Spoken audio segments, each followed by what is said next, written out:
the Galilee. As you know, I rarely ever write red alert. This time I'm telling you it's a double red alert. You gotta watch this one. I've got the whole picture on what's going on in the Middle East, what's up. It's all about Iran. And I'm gonna show it to you and unravel it.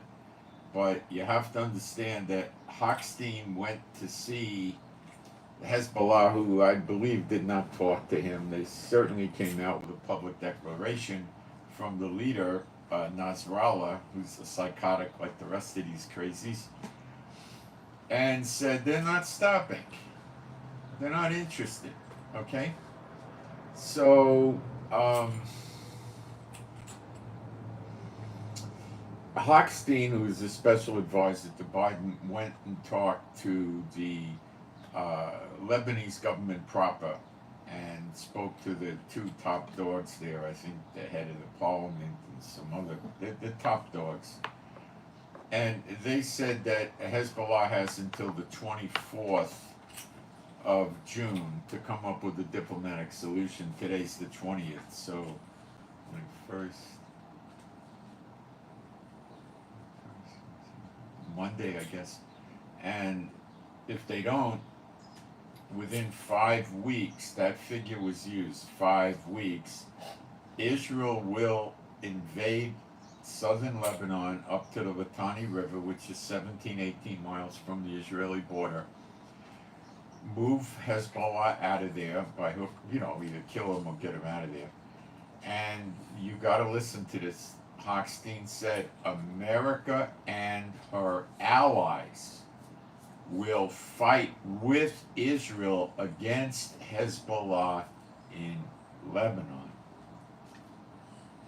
This explains the B-52 plane that left from Europe, maybe 7-10 days ago maximum, I guess, flew to the coast of Lebanon, turned around and came back and got refueled by a Poland, more than one, Poland air tankers in flight refueling.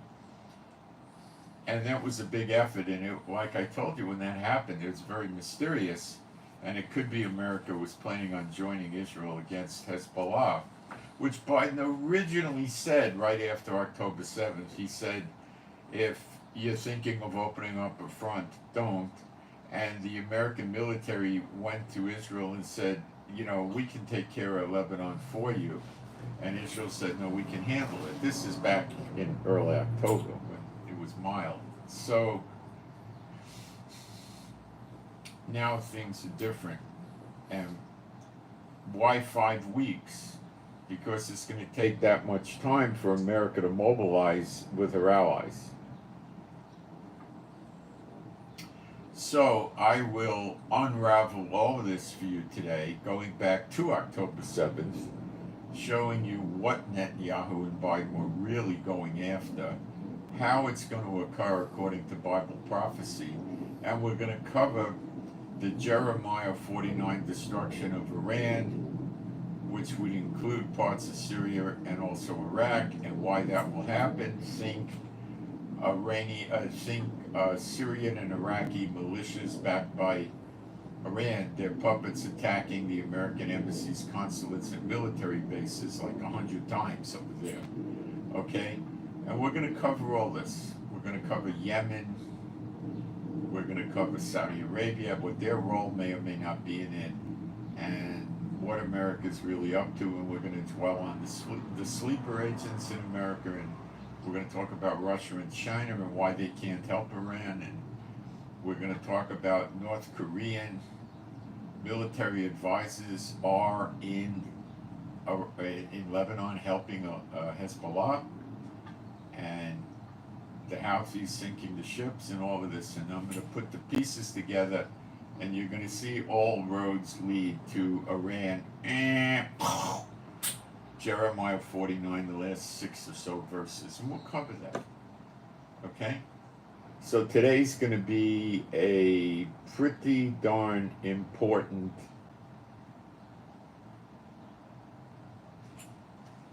study on what's going on, and it unraveled for me. I got it. I wasn't very far off, but now I'm seeing the full picture. Okay, I'm going to go into the chat now and put up some posts about offerings in the event somebody actually wants to donate something. Just kidding. Seeing the full picture. Okay, I'm going to go into the chat now. Now I'm going to pause for a minute and put a couple of posts up in the chat, give people a chance to come in. It's not going to be long, just sit tight. I'm going to be like seconds.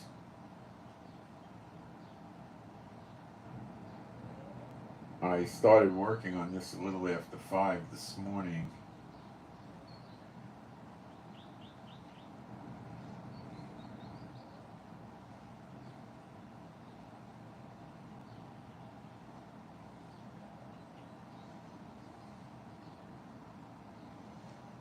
Okay, I got that up, just one quick post, and I'm going to put my email address up there, and that's it. And then we will begin.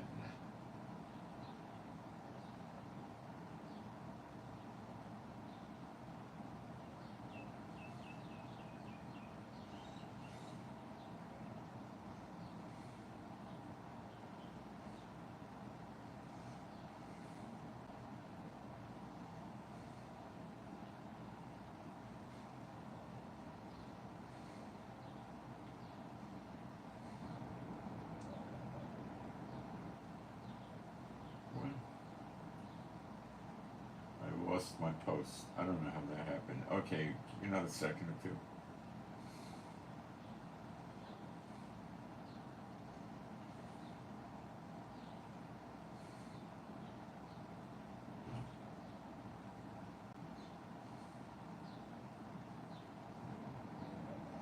I don't know what happened. I must have did something wrong, but I didn't. I don't know what went wrong. It doesn't go up. Oh, it went up bad. Okay. No, it didn't. I don't know what happened.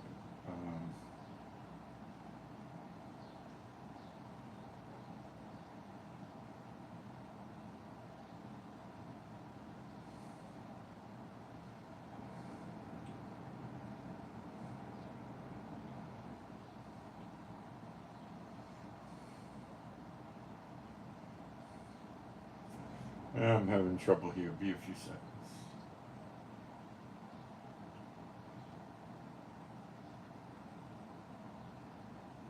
People are going to go away because they're not interested. They don't want to wait. Well, you're going to miss something you're not going to hear elsewhere, I'm afraid.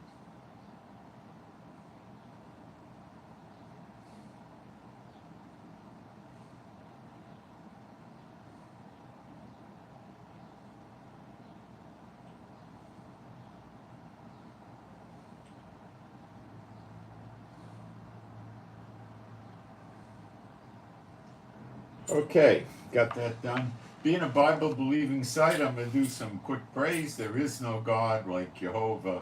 There is no God like Jehovah. There is no God like Jehovah. There is no God like Jehovah. There is no God like Jehovah. There is no God like Jehovah. There is no God like Jehovah. There is no Messiah like Yeshua. There is no Messiah like Yeshua. There is no Messiah like Yeshua.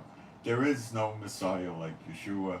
There is no Messiah like Yeshua. There is no Messiah like Yeshua. There is no Messiah like Yeshua. Okay. For you to understand this, we have to go back to October 7th. Okay, the attack when Hamas in Gaza invaded Israel. Now, I was sitting outside that day, I'm going to be brief, and I was getting ready for my broadcast, and I started hearing the red alerts go off on my phone for all Israel, which I have it set for. And they wouldn't stop. It was wearing my battery down there. Red alert, for hours. So I started hearing it. I said, oh, they're at it again, shooting missiles and rockets. Now, I had no idea about the invasion, okay? So this is going on, the red alerts, and I said, the IDF will be there in 10, 20 minutes. It was a rabbi Talmudic holiday, Simchat Torah, and all right, it'll take a few minutes. They'll start bombing the sites. It'll be over. Nothing. It went on a good 3 hours, maybe 3.5 hours before the IDF came. That is extraordinarily unusual, holiday or no holiday. Okay? Extraordinary.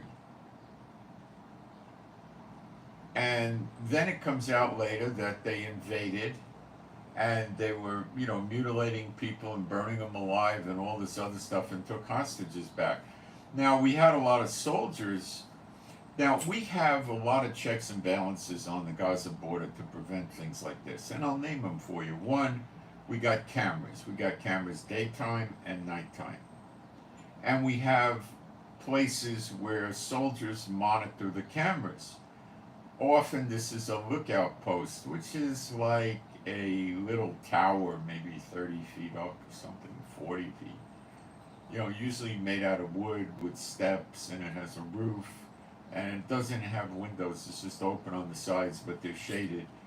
And they have usually some electricity in there and stuff like that. And soldiers sit there, watch the cameras, have binoculars, and watch the actual terrain. So they were seeing this invasion, and they were calling the IDF, and the IDF was laughing at them and telling them, no, there's no such thing. Forget it, relax, go back to work, stop it. Well, it was real. And so our cameras were ignored. The live soldiers phoning in that they're seeing it happen was ignored. Our sensors to detect people walking over the border were not working or were ignored. And we normally have trackers that are Bedouins. The Bedouins out in the desert could steal the skin off your body, they say, before you know what happened. These characters are superb in the desert. And they're in the IDF. They like Israel. They live here and they like Israel. And they grow up in the desert and they know what they're doing in the desert. They're, special forces, but they're mostly trained by their parents and grandparents, That's their culture. They learn these things, and they're very effective. They were not operating. And the soldiers in these towers got killed. They were fighting back. They had guns. And a lot of them were taken hostage. And a lot of these posts were manned by women soldiers because it wasn't considered a real high-profile combat position. Okay? Now, people inside the communities that were getting hit were calling for the police and the military, and the lookout posts were calling for help when the invasion came. They said, shots fired, we're shooting, blah, blah, blah. Usually something like that would have a response in 7-8 minutes. Maybe a few helicopters full of soldiers would descend, shooting them up. Jeeps would come. All kinds of things would happen. Okay, planes would be in the air. Nothing for 7 to 8 hours.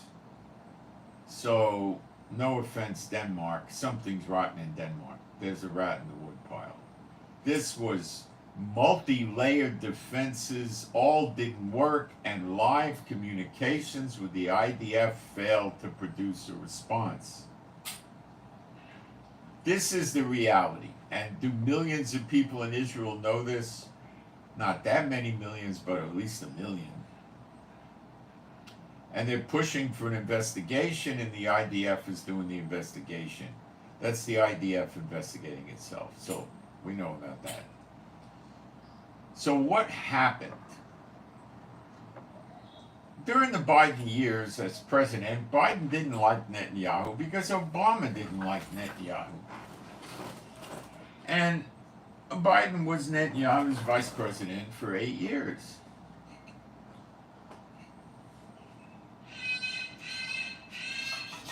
He wasn't inviting Biden to the White House, Netanyahu to the White House.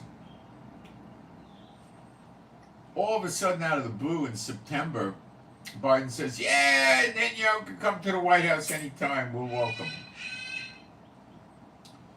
September 24th, Netanyahu goes to the White House. How suspicious, right?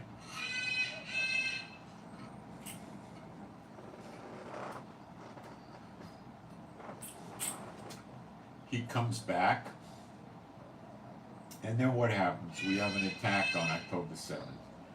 It sure looks like another Pearl Harbor designed attack. Was designed to rally the Israeli people up against Gaza. Now, I put this up on my Telegram.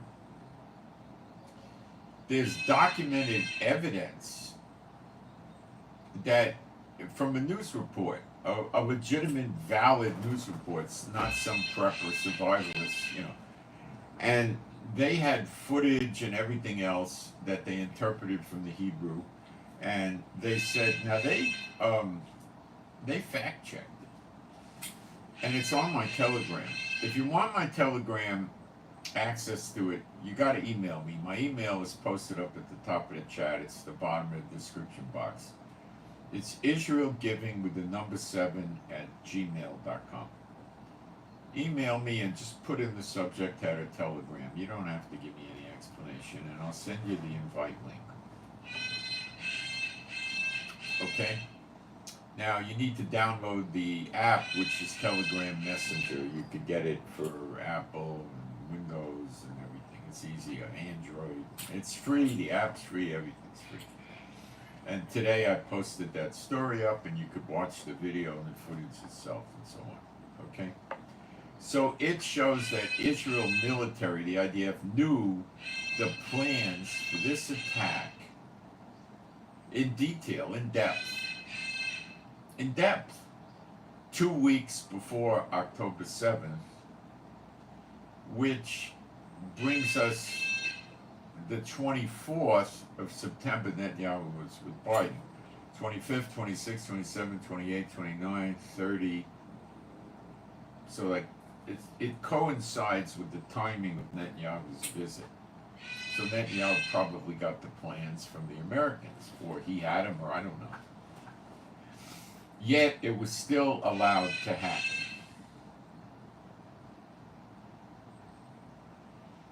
Now, why would Biden and Netanyahu do such a thing? To get Israel all riled up in war mode. But what it really came to light today is this whole thing is about Iran. Biden wasn't really trying to annihilate Israel. What Biden wants, and he's with the Whore of Babylon, what Biden wants is the same type of Israel they've had, which is what I call, and many rabbis call, a fake Israel. Okay? They don't really follow God and all this stuff. And they wanted that they could control and keep Israel from getting more land and keep Israel from becoming messianic and all this stuff, right? They thought that was a good solution. And the beast and Satan, I don't believe any longer feel that's a good solution. So that's why nations are rising up against the daughter of Babylon, America, which is Revelation 17 and 18 and Jeremiah 50, 51 and Isaiah 47. If you don't believe America is the daughter of Babylon, I have several videos on that. Just go through my YouTube channel in the live section, not on the videos live, and look through the headlines and you'll find them there. Okay? All right. Now, there's other people that have done a lot of videos explaining that America is the daughter of Babylon. These videos started popping up around the year 2008, but by 2012, 2013, they were profound. But there's not a whole lot of it anymore because it's already come out. It's well known. That's this idiot bird. He'll shut up after a while. It's a rescue, a cockatoo, and he's all the way in the back of the house. But he's just nuts. He wants attention, and he's screaming. He'll stop. So we have that, and it seemed to have worked. So Israel got mad and unleashed on Hamas. Now we start getting wild cards mixed into the fracas. Netanyahu is under 3 criminal trials, not charges. Trials began. Netanyahu got the continuations of the trials halted because he says, well, I'm prime minister, I got to deal with the war, I can't deal with this. So the trials went on hold. He's facing 3 charges of corruption. The penalties in prison for all 3 have a maximum of 16 years. Okay? And the evidence against him, from what I understand, is not inconsequential, it's serious. So Netanyahu could stay in office as long as he keeps the war going. Then the trials come and it's doom and gloom on Netanyahu. So he has dragged the war out. And a lot of the military, not just the generals, the senior officers, are very upset about that because it's caused more casualties. I have to shut the door. That jackass bird won't shut up. He's got nothing else to do. He's not really a bad bird, but he's just neurotic and sits there and makes noise for attention. He'll stop. He won't hear us now. So, he's giving me a headache. I'm going to have to do something about him. So, if he doesn't stop, I'll have to shut another door in the back or move him or something. He's not stopping. There's somebody in the house I can have help.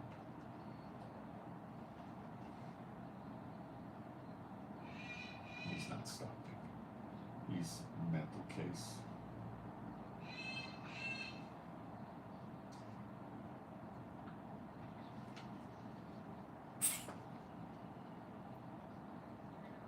Hi, could you please do something with Tikva? He's interfering with my broadcast. He just won't shut up.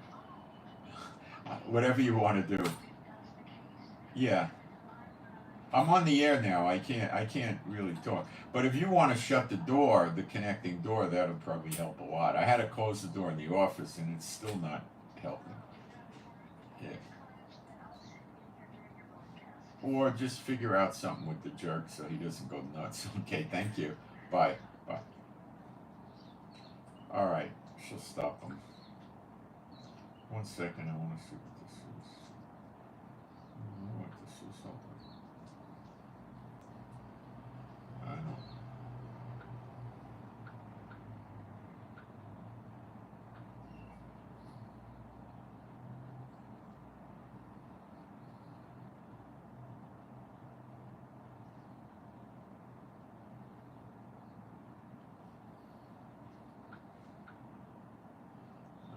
Okay, so something was rotten about this whole October 7th, and many people in Israel are well aware of it, but they don't talk about it openly. I do. But, there's, it's in the press, there's an investigation going, accusations, and, it's no secret. Okay.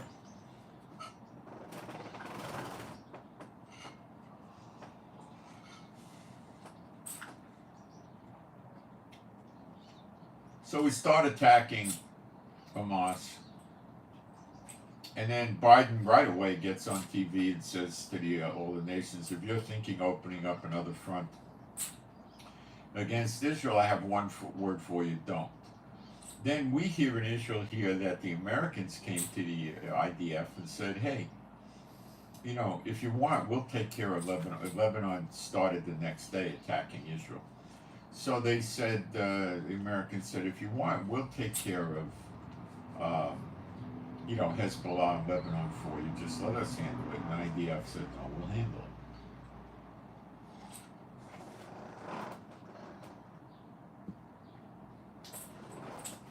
Back then, it was not anywhere near as exaggerated as it is today. We're getting over 100 missiles and drones from them every day. So, let me continue and show you how the plot thickens. Hamas is defeated. There's about 25% left of Rafah that we need to take over. And we will. We're moving on it, not at an extremely fast rate, but a slow rate, and deliberately trying to avoid civilian casualties as much as possible. So Hamas tries to act like they're winning in Gaza. It's a joke.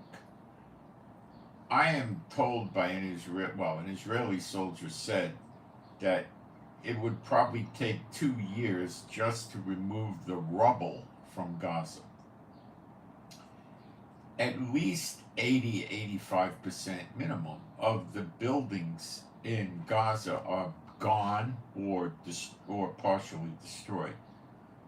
That's your malls, your government buildings, your stores, your homes, your apartment buildings.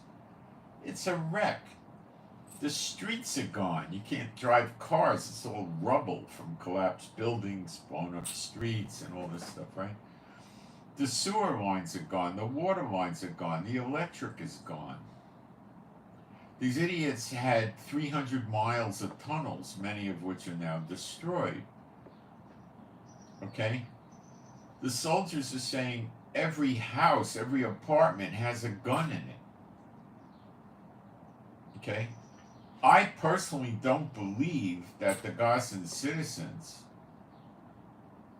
are not haters of Israel. Many of them joined the Hamas in the attack on Israel.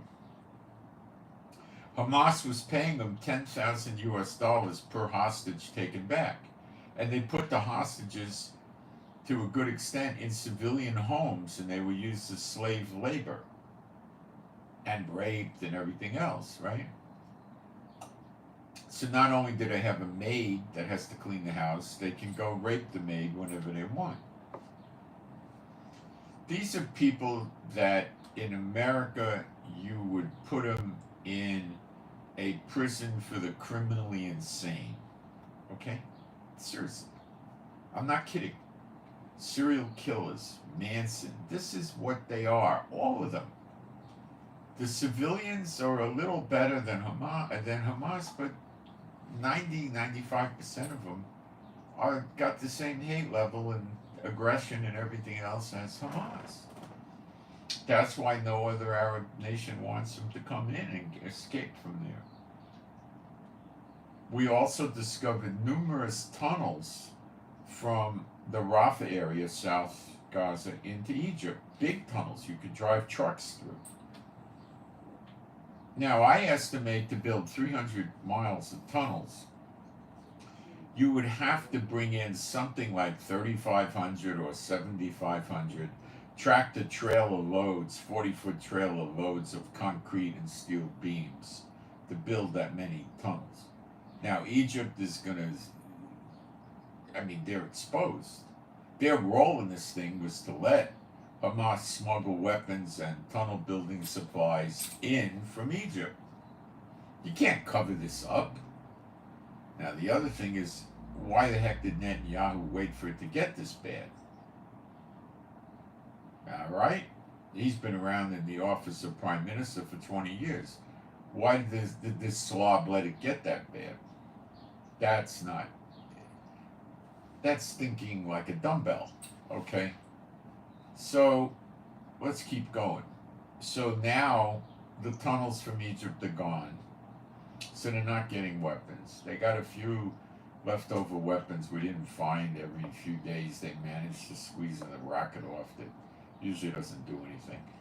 And they're trying to fight against our tanks, our aircraft, the helicopters, our artillery, using, shoulder RPGs and AK-47s. It's a joke.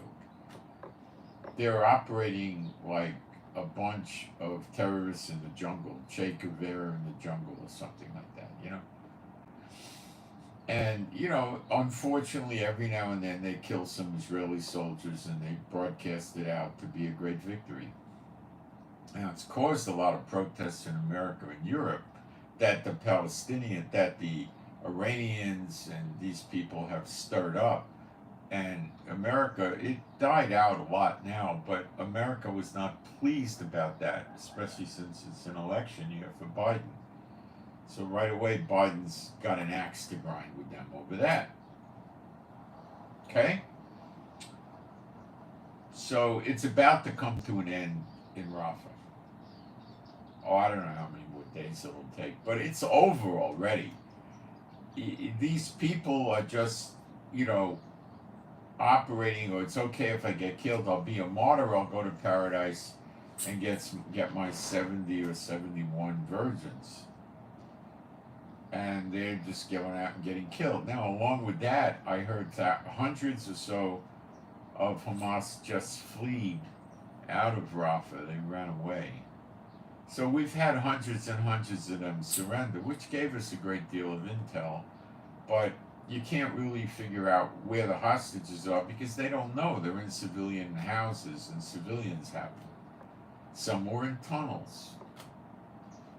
Do we know how many hostages are alive? No. Do we know if any hostages are really still alive? No. Is it possible they have none or 5 or 10 living hostages? Yes. Did they come out with a statement and say, we do not know how many hostages are alive? Yes, Hamas said that. So Biden's genius team, you know, Blinken and Sullivan and Austin, you know, they don't know what they're doing. They all got trained under Obama when he was president. They all worked for him when he was president. So they operate like him. And before Biden, I think many people in America would say Obama was the worst president. But yet they reelected him. Or he got elected anyway.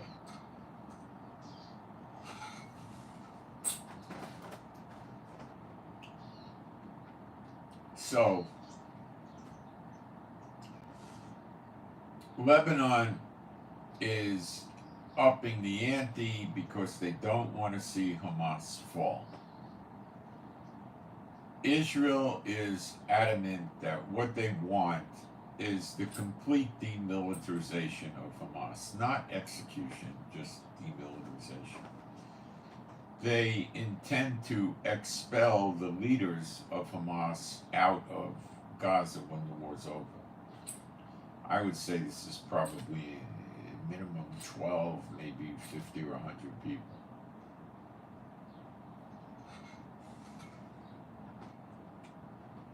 Where they're going to expel them, who would take them, is this really going to come to pass? These are questions that I don't know. There's a substantial move in Israel which is not favored by every Israeli. It's probably favored by a fourth of the Israelis, according to the polls.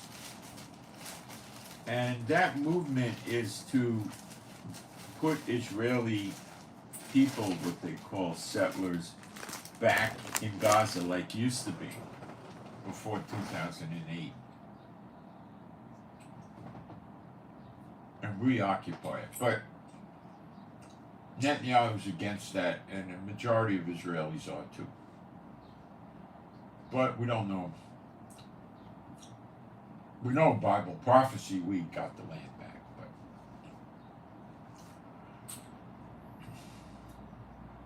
so,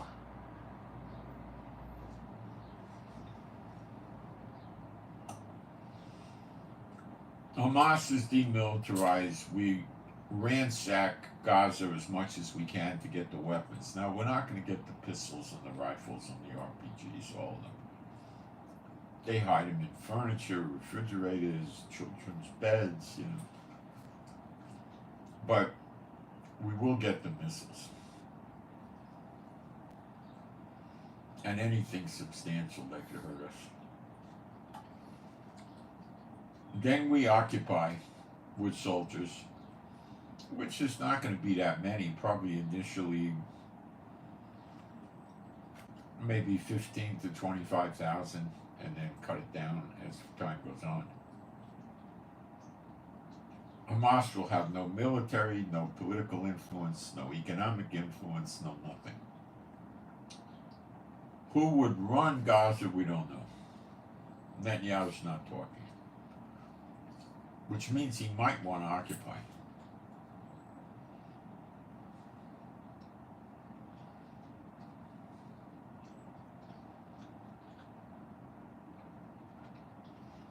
What Bible prophecy tells us is the people in Gaza some extent of them will turn to Jehovah and serve God. The rest are going to be either dead or they're going to get thrown out. Probably dead. So,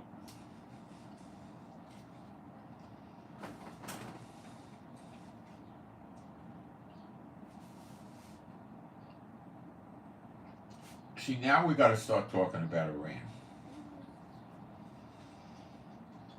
Iran set up a proxy network in Yemen, the Houthis, in Gaza, Hamas, and Palestinian Islamic Jihad, which is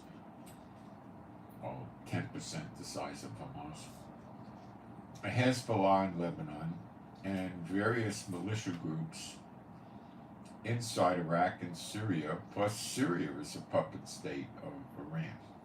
Okay? Lebanon does not get along with, Jordan does not get along with Iran very well.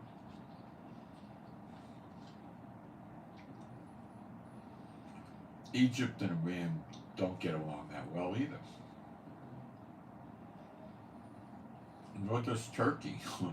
Iraq and Syria are basically puppets of Iran, but when they attack American consulates, embassies, and bases in Iraq and Syria,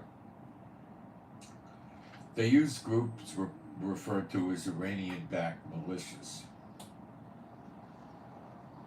The Iraq government keeps insisting America leave Iraq, and they don't. But they're not going to come out in the open and use their proper government to attack America, nor will Syria. So, Iran did this to up its influence in the region. Iran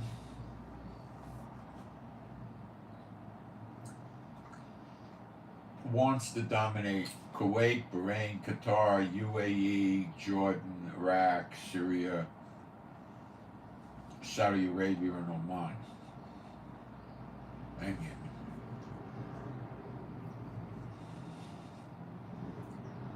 Then they control a massive amount of the oil and natural gas. And they tell the countries to cut the production back little by little, cut it back by 10%, another 10%, another 10%. And oil prices keep rising, and then by the time this is over, oil prices have doubled and tripled, and they break the backs of North America, Central America, South America, Europe, parts of Asia, and parts of Africa. Okay? And America and NATO and Europe and, many of these countries are well aware of Iran's evil drives. Now,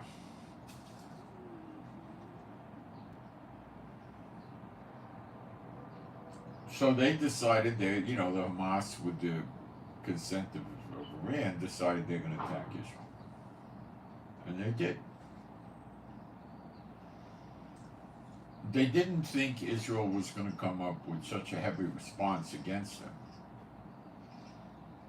They're trying to hang on for political solutions, but it's not working. Blinken from the Biden administration went to them and tried everything to get them to agree to some sort of ceasefire, and they wouldn't. They don't want to return the hostages. They wanted Israel to be out of Gaza forever. They want to build more tunnels through Egypt, get more weapons, rebuild tunnels, and come back and kill Israel again another day. Because Israel didn't agree to this,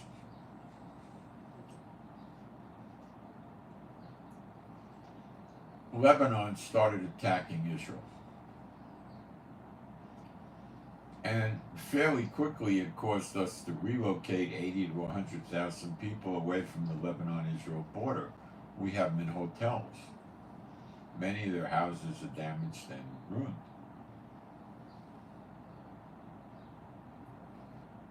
The same thing happened in South Lebanon. Many of their houses and properties have been destroyed. Actually, now it's being reported that in many villages and small towns in South Lebanon, the civilians have driven Hezbollah out, not by a shooting war. They just made it clear they don't want them there, because if they're there, Israel's going to target the village. And they left.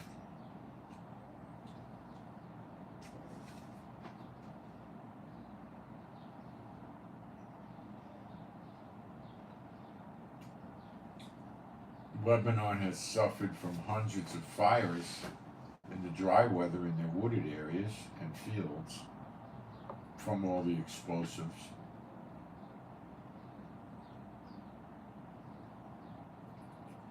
And these crazy Hezbollah, which the Lebanese government is somewhat afraid of, are running rampant with shooting missiles in Israel. And because Israel hasn't done anything for weeks about this, except retaliate, it's driving them on. So Hamas is technically over. They can't do anything to us anymore for some weeks. They can't launch or do anything. They could just go into, short-range combat with rifles against the soldiers trying to rout them out. And it's almost over. No ceasefire coming around with that. They won't give us a list of the hostages that are alive.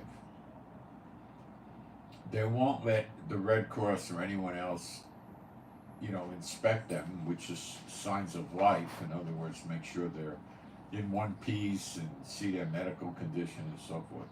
They won't do that.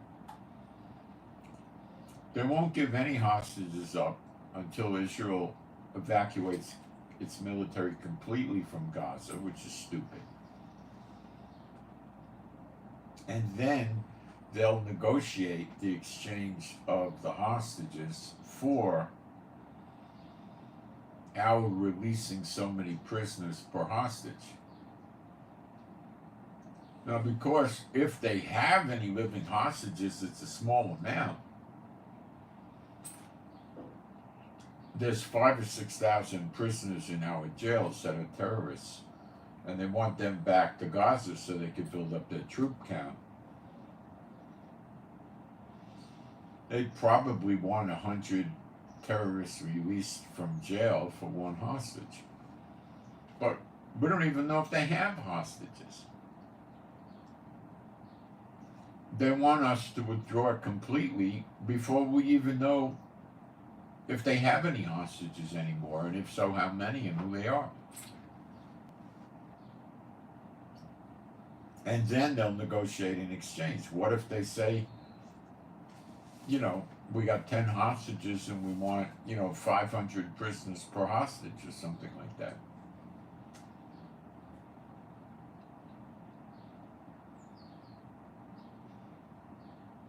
Well, Israel could just resume the attacks. But what's the point of pulling out,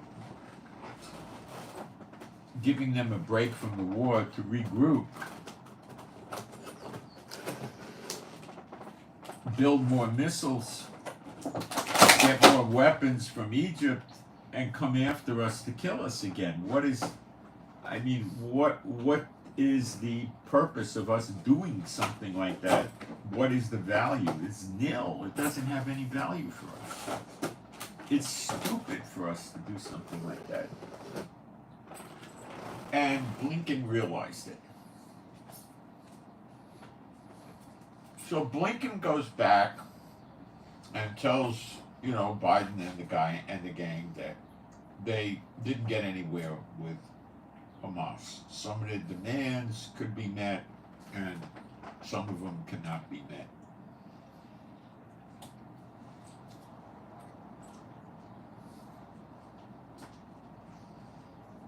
Next, this was the 7th trip Blinken made to the Middle East since October 7th to try to quiet things down. The other day, Monday, Hochstein, I think it was Monday, comes to Israel, Sunday or Monday. He's the special advisor to Biden.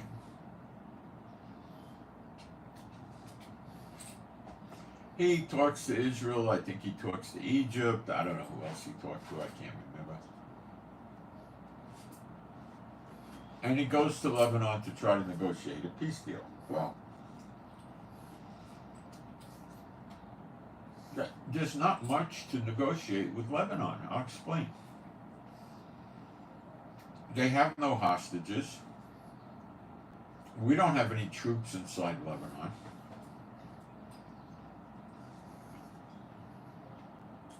They don't really have people in our jails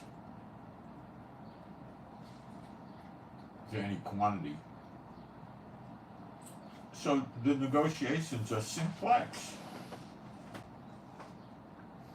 Lebanon stopped shooting missiles and Israel stopped shooting missiles. But Hochstein also said you have to go back behind the Litani River, which there's a UN mandate on Hezbollah that they're not allowed to be south of the Litani River. It's about 17 or 18 miles from the Israel border. The river, meanders, so the distance could be different at different parts of the river.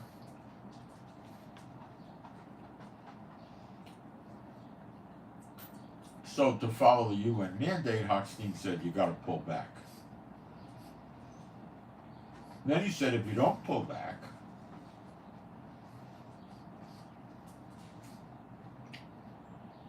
Israel's going to invade.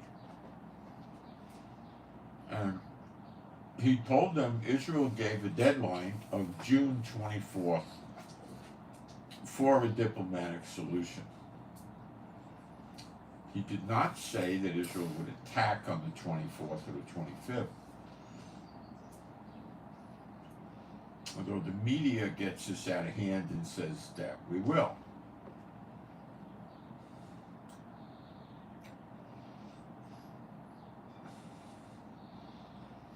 So what then occurs?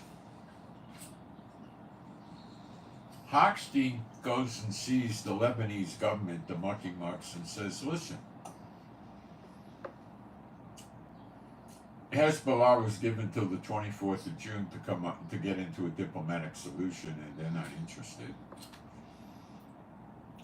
Within 5 weeks after the 24th of June, we use the 5-week figure, Israel will invade Lebanon. And it'll be ugly.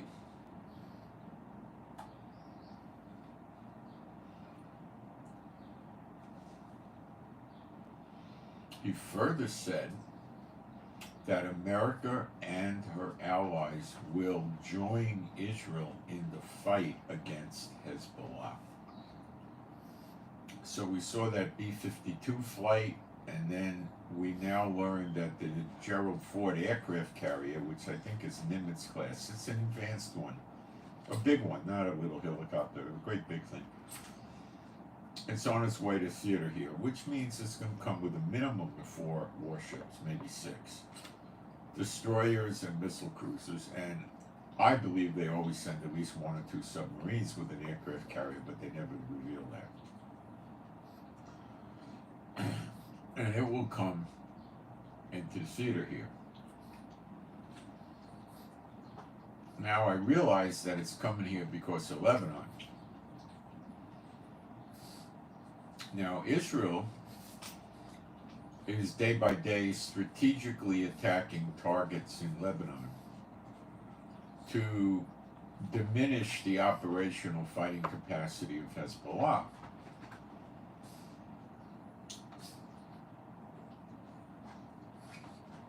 And Israel has very good intelligence, and they're whittling it away at it day by day.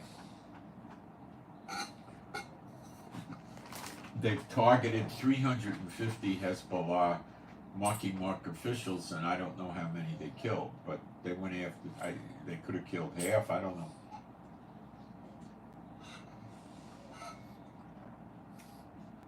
There's hundreds of Iranian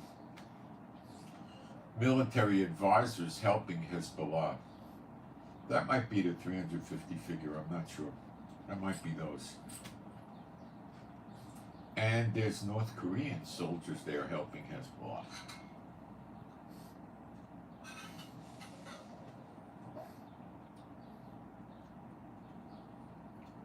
Okay.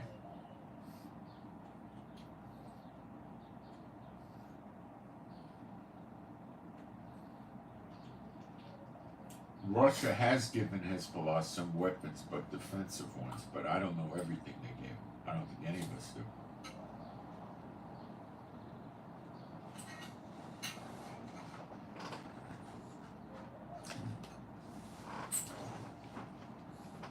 So after these visits by Hochstein, he left. Nasrallah, I think yesterday, comes up with a big speech and he says, we're not stopping. We're going to take over the Galilee of Israel. You know, in other words, we're going to do it on October 7th, but we're going to stay there and occupy it. Now, let me explain. This is the theater of the absurd. Israel has right now 100,000 or so soldiers up at the border with tanks, mobile artillery, Humvees, armored personnel carriers, Apache attack helicopters, and we have a plethora of F-16, F-15, F-35 fighter jets. Our Air Force comes up, we have about 300 fighter aircraft, war aircraft. Israel never talks about its own surface-to-surface missiles. Years ago, I used to work at a kibbutz with a guy that was a retired brigadier colonel, and he met, what his job was is he was commander of a secret missile base in Israel. So going back 30, 40 years ago, Israel had secret missile bases, I'm sure we still do, that can launch surface-to-surface missiles. We don't reveal our hand, but rest assured those too will probably be deployed.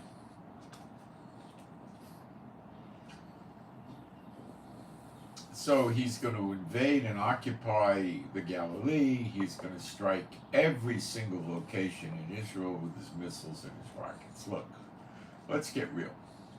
If you're a criminally insane lunatic leader of a country that has other criminally insane followers,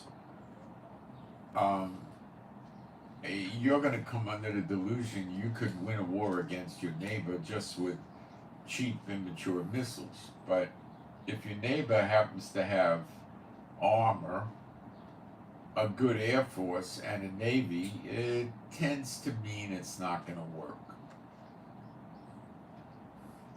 Now they say he could launch 1,000 missiles or rockets a day. He probably could, because Hamas can muster up about that much. So I think he could.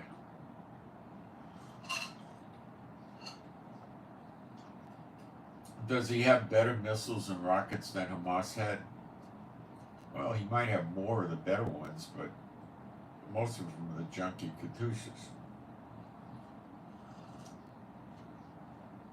which are not aimable, and they go maybe 11, 12 miles maximum, and the Israeli populace is evacuated near the border, so all they could do is hit vacant houses and things like that.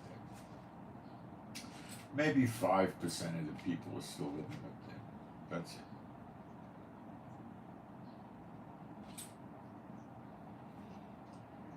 it. But they do have more sophisticated missiles as well.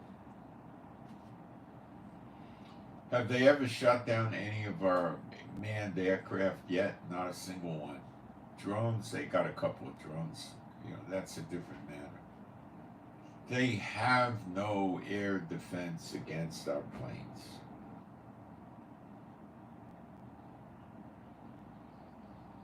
They cannot win. It's illogical, psychotic to sit there and say you can win. What they would call a victory is if Israel said, okay, we'll leave Hamas intact so they could kill us again next month. We don't mind getting killed, you know, a month or so from now. That's fine with us. And we're afraid of you and we'll settle down. Well, that's certainly not the case. Now Iran comes out and says, we're going to get in the war. We're going to send boots on the ground, soldiers to help Hezbollah.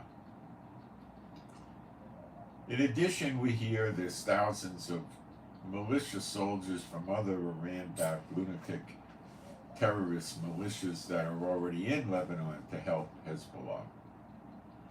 And Hezbollah says, we don't need any more volunteers, we've got enough. Well, what can a man with an AK-47 or an RPG really accomplish on a modern-day battlefield? Precious little.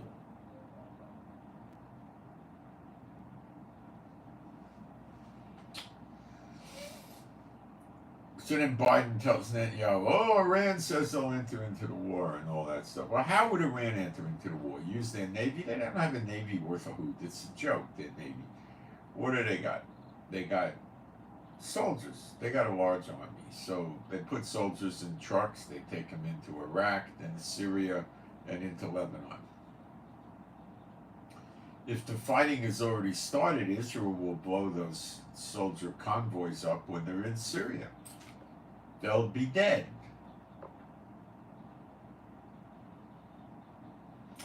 Israel blows up Iranian weapons being transported to through Syria going into Lebanon, and they'll certainly blow the soldiers up, without a doubt.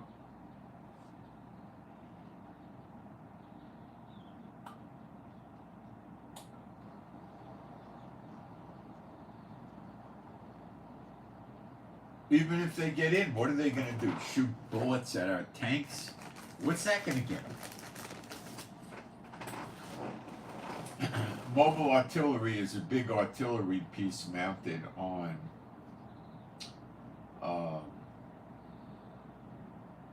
something that resembles a tank with armor. That's also what we have. Bullets bounce off that too. Now, anti-tank missiles don't. And they have a bunch of those. They're apparently easy to build. Now Nasrallah comes back. We're going to hit everything in Israel. You know, we're going to annihilate you. We're going to do this. We're going to do that. And then he warns Cyprus. Now, what I'm explaining Nasrallah did is he's scared to death. He has to listen to Iran. If he decides to go for peace, the Iranian agents inside Lebanon will kill Nasrallah. They have access to him. They'd kill him. He'd have a heart attack. He'd fall down steps. He'd have some sort of dread disease all along that terminated him. Things like this. Probably they would say Israel did a targeted assassination on him when it's really them, and try to stir up sentiment against Israel. But they would probably kill him.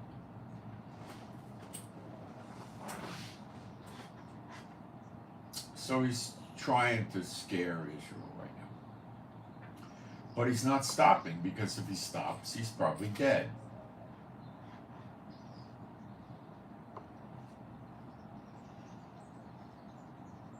Okay?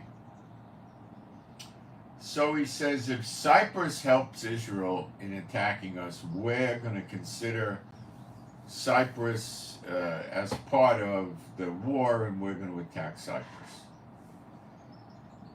Now, this is idiot behavior.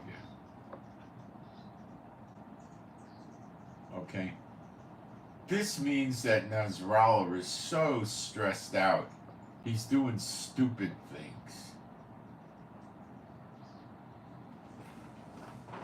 Cyprus is, I think, 169 miles from the border of Lebanon. Now, he might have some missiles in small quantities that he could hit Cyprus with, but at that range, I seriously doubt he could get any accuracy, so he might miss by a mile or 5 miles even. Okay?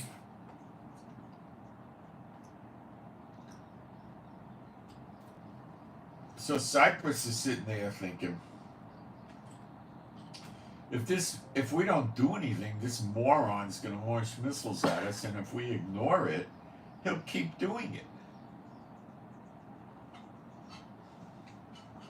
What is his beef, Nasrallah's beef about Cyprus? Well,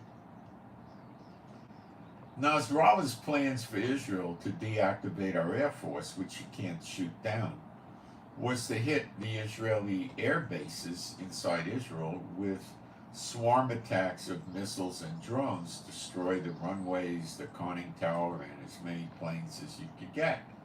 Then we can't launch on him. So Israel is very close with Cyprus.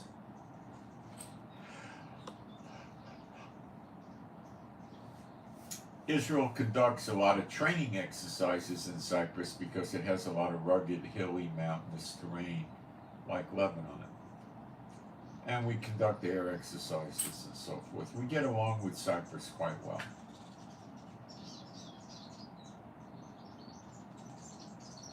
So the plan apparently is Israel's going to keep a certain amount of fighter jets in Cyprus, using their airports to refuel and re-weapon supplies, reload the weapons as well after a bombing run.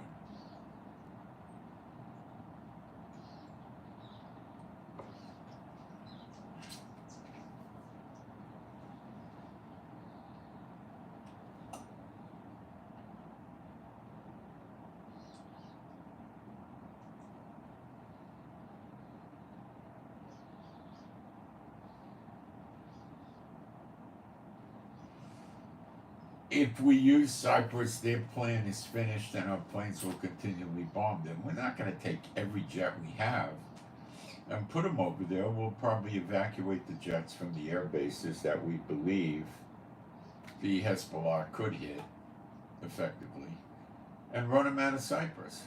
It's a quick trip for a jet.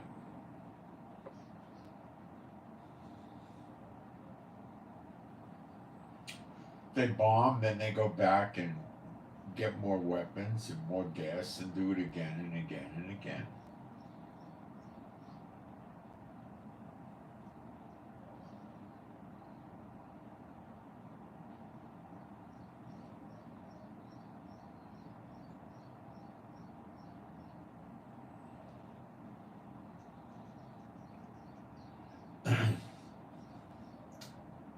So now Nasrallah or Hezbollah is pulling his hair out. What am I going to do? He doesn't know what he can do. If he stops the fight, Iran will kill him and put someone else in his place that'll continue the war. And if he goes through the war, Hezbollah is going to be no more. But you're dealing with the criminally insane. That's what these leaders are. They're criminally insane. They're crazy. Okay?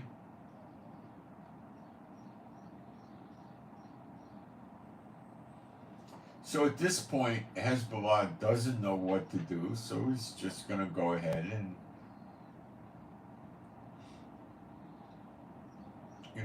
stay with Iran.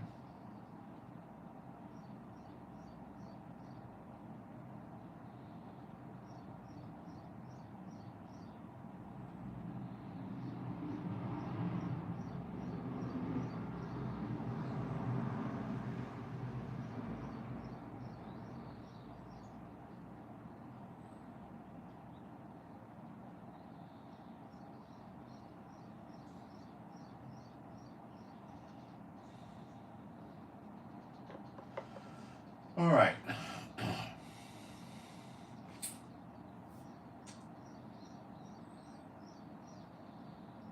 But that's pretty much where we're at now.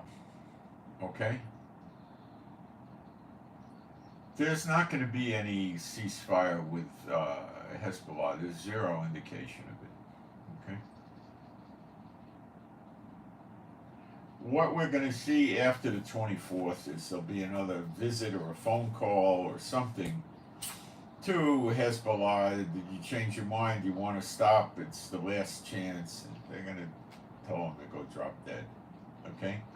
In the meantime, Hamas and Rafah is disappearing. I mean, they're not going to be around. They're mostly in memory lane and practically all finished. I don't even think Israel cares about collecting intel from the prisoners anymore. There's nothing there.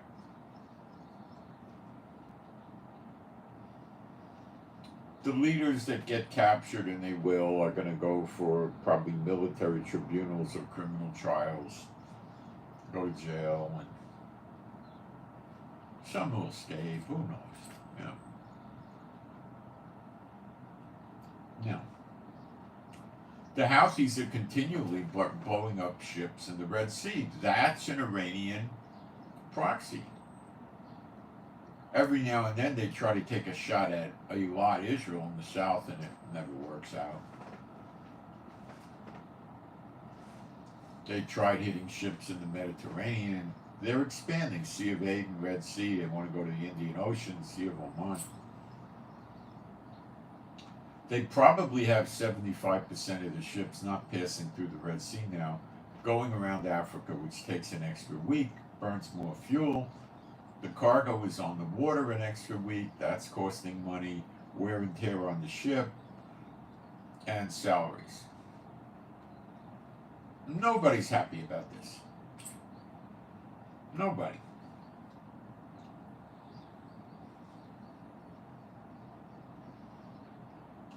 If Biden can't stop this, he's no longer the powerful America.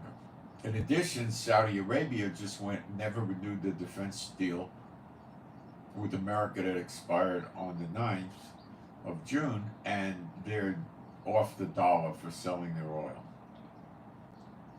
They're not taking dollars. So Saudi turned against America out of fear of Iran, because America doesn't show any guts. As evidenced by what Iran gets away with having their proxies attack their bases 100 times, and consulates and embassies in Iraq and Syria.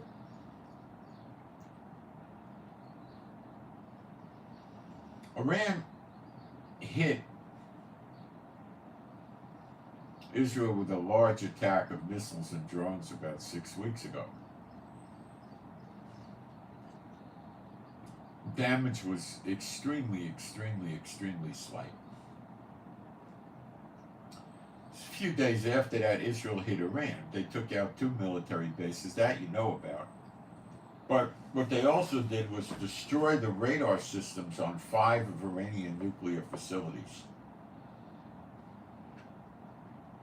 This means these nuclear facilities are a sitting duck for an attack by air. Replacing the radar is probably going to take months. To get a good big radar dome with long range, you're talking a long period of time, I would guess.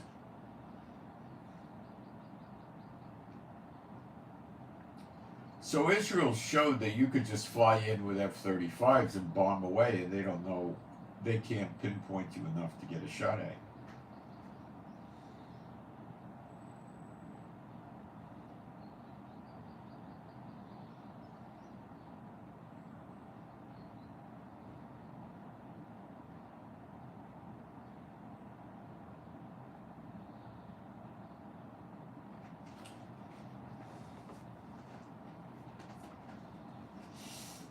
Anytime America wants to go in and blow up the nuclear facilities, they can, or Israel, right now.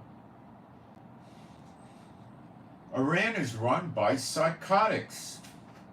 Yeah, they're Satan bots, they're not really Muslims, they're psychotics, but they're out of reality, just like Satan is. Satan tried to overthrow God, that's why and he got 1/3 of the angels to go along with him, and they all got thrown out of heaven. Didn't work out for them. But does that mean Satan was healed mentally? No, he's still out of his mind.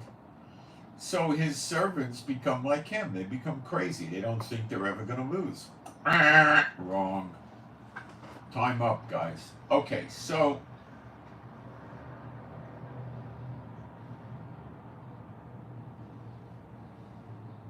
Iran says, oh, we're going to send soldiers and join in the fight with Lebanon. Okay.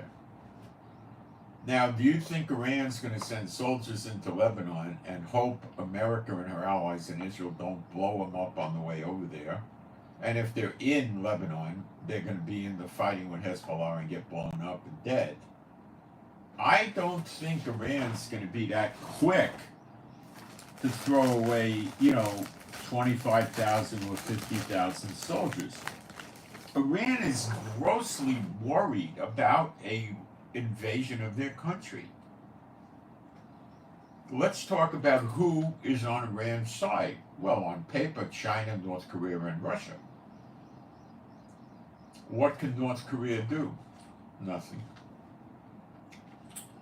What could China do? Nothing. They're too far away. They got too many problems with Japan, North and South Korea fighting, Taiwan, the Philippines, America having a lot of troops and Navy over there. They ain't doing nothing. I'm going to take a fast break. We'll talk about Russia. Russia's not doing nothing either. They can't.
Russia has 700,000 troops in and around Ukraine today, right now. Ukraine has sunk Russian warships in the Black Sea, several, with American and NATO anti-ship missiles. Sunk them, destroyed them, trashed them. Ukraine takes out Russian advanced jets with American and NATO anti-aircraft missile. Ukraine took out 3 of Russia's early warning radar sites in Russia near Ukraine. They're gone. That means Russia doesn't have that early warning system they used to have. They blew up a Russian oil refinery in the last 10 or 15 days. They took out Russian S-400 anti-aircraft, anti-missile systems. They're hitting Russian ammo depots. Russia is in trouble with Ukraine.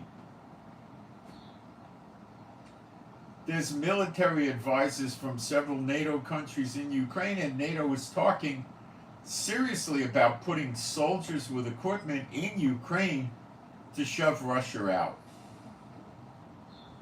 They don't want Russia dominating Europe any more than Biden and Israel want Iran dominating the Middle East, and they don't want China and North Korea dominating the Asia-Pacific region. They know it's curtains for them if this happens. They're finished. They formed BRICS. BRICS is trading off the U.S. dollar. They're, conducting commerce between each other without U.S. dollars. So they're reducing the demand for U.S. dollars. This isn't going to cripple the American economy at this point, but it can have potential to weaken the dollar. It hasn't really done so, except maybe a teeny bit, but it has potential. But I wouldn't think it's going to do much right now. So what's Russia going to do? Take 18 warships, send them over to Lebanon to protect Lebanon? What did Russia do with America? They sent, I think, a total of 4 ships over there, a submarine, a frigate, and 1 or 2 other warships. 2 of them docked in Havana, and 2 ships appeared in Miami within eyesight of the people on the Miami coast. America uses a 25-mile distance from the coastline, so they probably stayed just right outside 25 miles. Now, admittedly, Putin may realize America is weak and may do nothing, like the militias in Iraq and Syria get away with a lot of attacks on U.S. bases without much of any retaliation, sometimes, frequently, no retaliation. So maybe Putin's thinking, if they really don't respond, I could launch 3 or 4 missiles at them and say, this is just a warning, I'm leaving, don't bother me in Ukraine, and get away with it. But no. America deployed a limited amount of their assets to follow around his warships. All that Putin would accomplish by flinging missiles into America would be the destruction of his warships, which if Iran could take his warships down, America would reduce or send his 4 warships that are over there into Davy Jones's locker so fast your heads would spin. And that would be, beginning of a hot war with Russia, but, they're not going to let Russia have a free shot against the American homeland. So, let's talk. If Putin decided to send, 18 or 20 warships over to protect Lebanon, it would cause a lot of problems, and America would have to try to figure out what they're going to do. Israel has no choice. Now, if Russia does this, they're taking a side with Lebanon. What I believe Israel will do, and Biden will ask them to do it, and I think this is coming one way or the other. Russia maintains a Navy base that's critically, tactically important to Russia on the Mediterranean coast in Latakia, Syria. Not Lebanon, Syria. Syria's on the coast of the Mediterranean also. And this is key for Putin. And he also, 1 or 2 kilometers inland, or 3 kilometers, something like that, has an air base in Latakia where he keeps a very small amount of planes, mostly to protect his Navy base. In the event of a war with NATO and America, it's essential that Putin has this Navy base. Okay? So, if he rises up, they'll ask Israel to blow up his base. How hard is it for Israel to take out the air base and the Navy base Russia has? On a 10 scale, 10 being the most complex, a 3, a 4. You gotta be a little careful, it's not a big deal.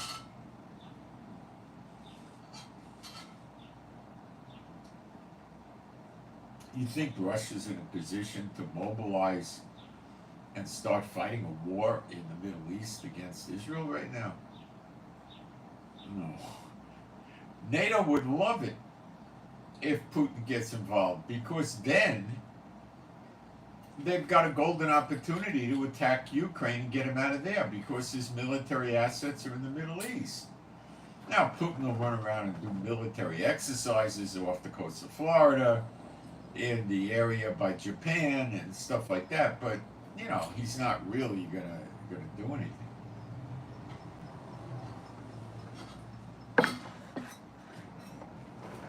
He may have to come help China if they start up with North Korea attacking South Korea and China attacking Taiwan. He may send a bunch of warships there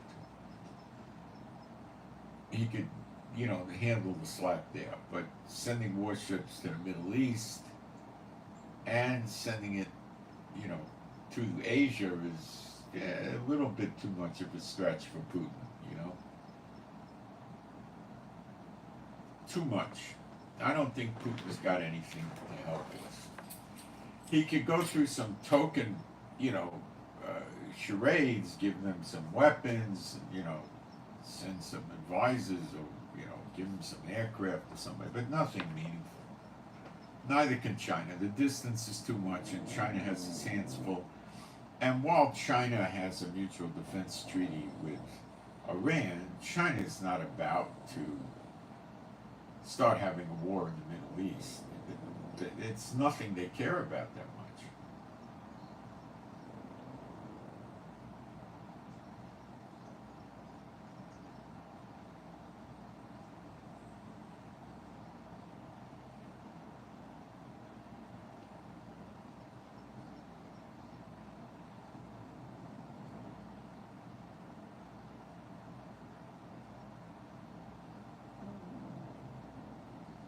We work in English, obviously.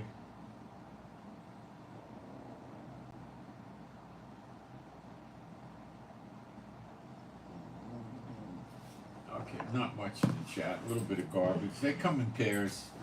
If you want to toss them, go ahead. It's up to you. I don't waste my time with them. They're soon going to be not around anymore. You know, biblically speaking, in prophecy, their days are drawing to a rapid end. So let's move along with Iran. It's a troublesome critter.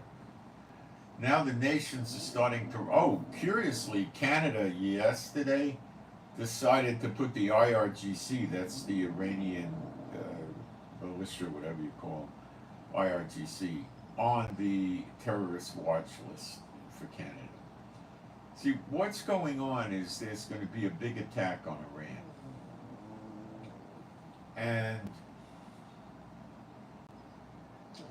I think the big alibi for the attack, although there may be other side alibis, or maybe there's a lot of reasons to attack Iran they could use, but one might be they're violating the nuclear treaty, and they're again exceeding their production capability of nuclear materials. And they may use that, or they may use something else.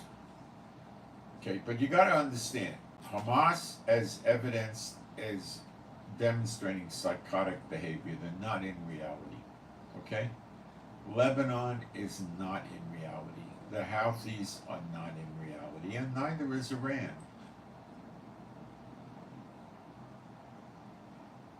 Iran has broken with reality, like Satan. They're nuts.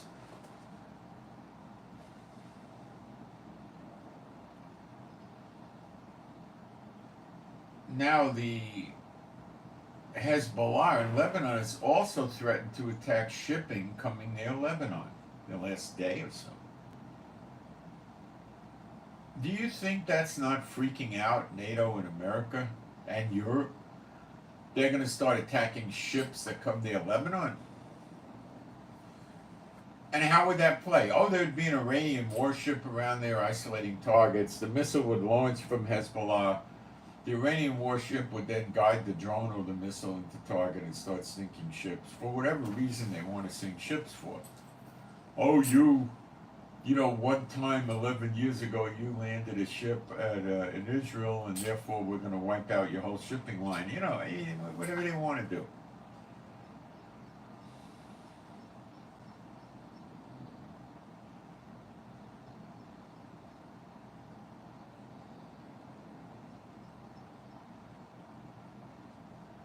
So is this, you know, something they're going to tolerate? Another Houthis shooting ships?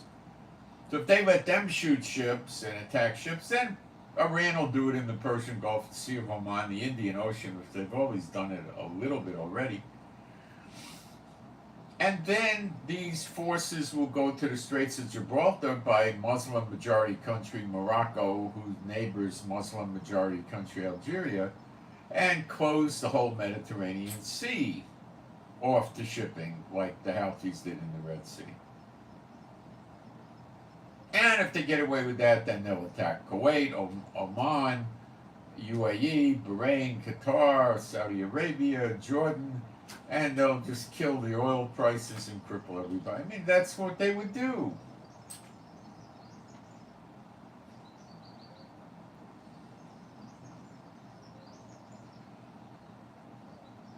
So how does America or allies end Iran?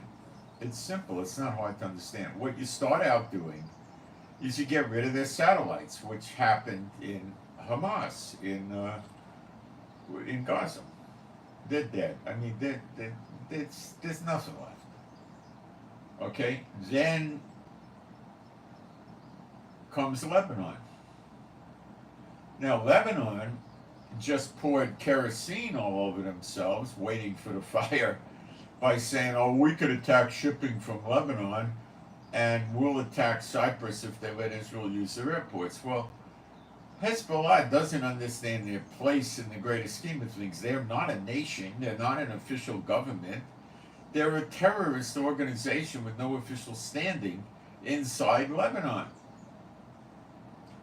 Now, what America and our allies is waiting for, and I believe that's one of the reasons Hochstein went there, is for the so-called government, when America has enough resources in theater, to attack, and protect them.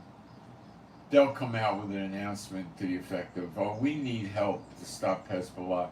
We don't want Lebanon to be destroyed. Oh, we're afraid of them. They're too strong. Help us, help us. And then Biden's guy says, we're here. We'll help you. We love Lebanon. And then the UK and France and who the heck else is going to go in this thing? Let's think. Italy may very well join.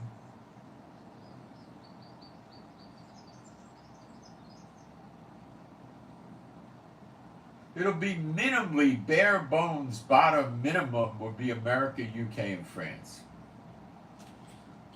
Okay?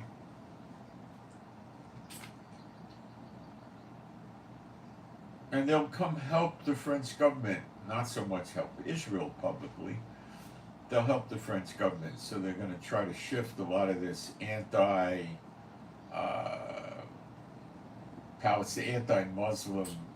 label they would get.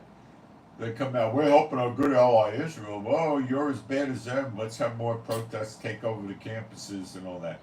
But if he said, no, the nation of Lebanon asked us for help because Israel is going to attack Lebanon and wipe it out, so we got to help the government. So we'll wipe out Hezbollah to restore the peace. That won't play, but that's probably going to be their best shot.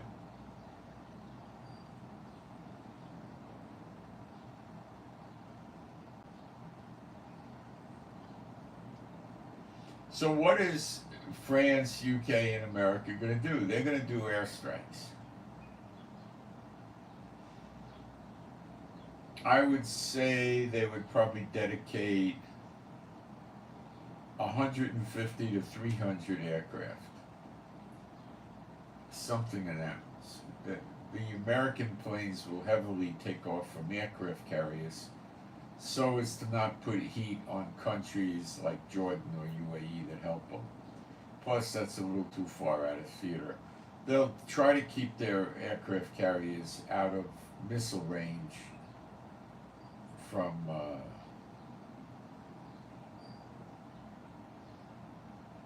well, let me think. They don't want to keep them in countries that could be attacked by, terrorists and stuff like Jordan, for instance, or Saudi Arabia, or Israel. So they'd probably work off aircraft carriers. A minimum of 2 aircraft carriers. Not one, it'll be 2. It might be 3. And there'll be an assortment of destroyers and missile cruisers and missile-capable submarines. And they may deploy long-range bombers for the threat value against other countries like Russia.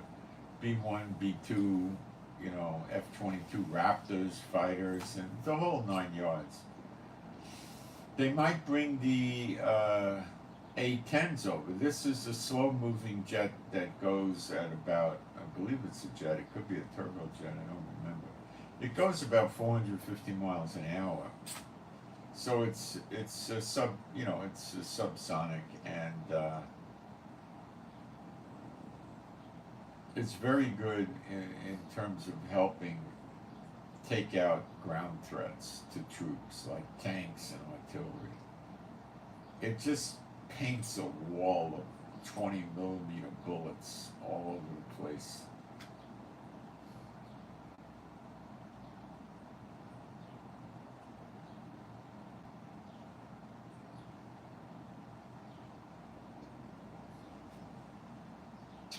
And that's probably what they'll use to take out the Iranian go-fast boats. They already deployed them. They may have moved them away. They were up around the UAE or somewhere in Bahrain, Qatar, Jordan. And they may have taken them away, but they'll bring them back. So we see one aircraft carrier chugging towards the Middle East to Gerald Ford.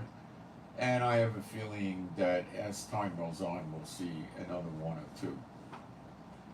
I would have a feeling they'll have at least 3 in theater, maybe more. One will be loitering around the Persian Gulf someplace, inside it or in the Sea of Oman, or be somewhere with its group of destroyers and missile cruisers and submarines. Another one will probably be in and around the Red Sea, and then they'll have 1, if not 2, in the Mediterranean, probably 1. They're going to learn, America, UK, and France, and there are others, they're going to learn that just doing an air attack is going to be very punishing for Lebanon. I mean, seriously punishing, but it's not going to deactivate them because of the tunnels. And we saw this with Hamas. So it's going to be, America's not realizing this, but maybe they are. It'll probably be several days of round-the-clock, 24/7 bombing. Okay. France has aircraft carriers, as does the UK. I expect they'll each send an aircraft carrier down here somewhere. It'll stay out of range of Lebanon to make sure they don't get hit by an anti-ship missile like Dwight D. Eisenhower did. They'll keep it distant. Now, it appears to me that the Dwight D. Eisenhower was seriously injured, the boat. I saw a video of a big hole in the top deck, the landing deck. It was about 25 feet in diameter. And the destroyer was hit too that was accompanying it, and I don't know what happened to the destroyer. We don't hear about the destroyer anymore. It could have gotten destroyed. I don't know. So what happened next is the Dwight D. Eisenhower was moved several hundred kilometers to Jeddah, Saudi Arabia, and put in port there. It never goes in port there. I believe we had an injured aircraft carrier, and it wasn't competent to function by itself because the defenses of an aircraft carrier is predominantly aircraft. So they'll keep 4 planes, if it's in a hot area, maybe 8 planes overhead at all times, making a circle of 200-300 miles so they know about any other military assets anywhere near them. And these jets in the air can be used to interdict aircraft coming their way. So that's it doesn't leave them with much defense. So it was in the port at Jeddah, Saudi Arabia. The initial news reports I got, which were blotted out, was that the aircraft carrier Dwight D. Eisenhower was hit. I saw videos of the destroyer that was hit, and it was in flames. And that 16 people were killed on the Dwight D. Eisenhower with 34 injured. Which is a reasonable figure because if it hits the deck, when there's a lot of activity with planes taking off and so forth, there's not that many people on the deck. There's the flight crews, and they're spread out. So, it probably was a reasonable figure. Now,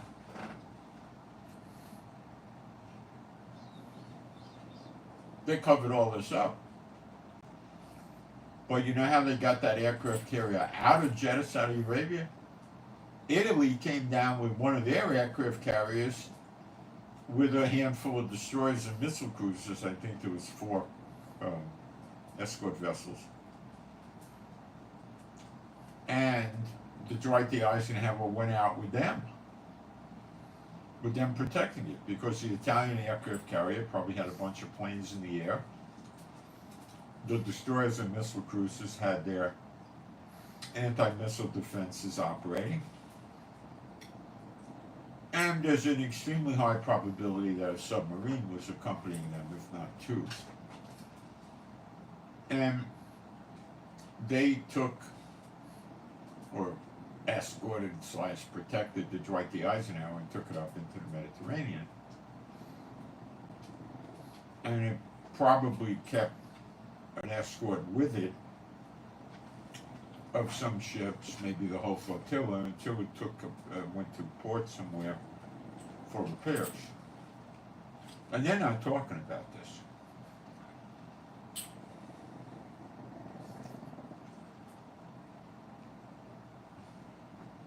Now, the whole Pentagon probably went nuts over this. Nuts because it happened, and everybody knows there was an Iranian warship guiding these drones and missiles to target, because that's how they play the game. So Iran did it.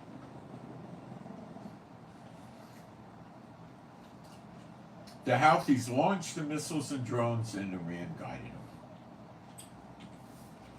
Iran was 8 kilometers away from a merchant marine vessel several days ago that got hit by Houthi missiles and drones and was on fire, and they refused to respond to the distress call, although they were 8 kilometers away.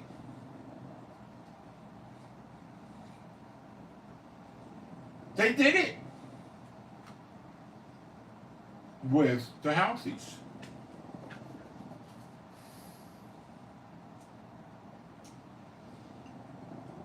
So now you know why Biden's gunning for Iran now, big time.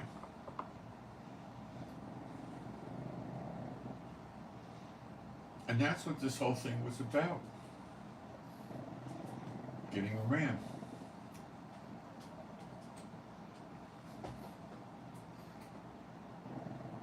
That's what it's about.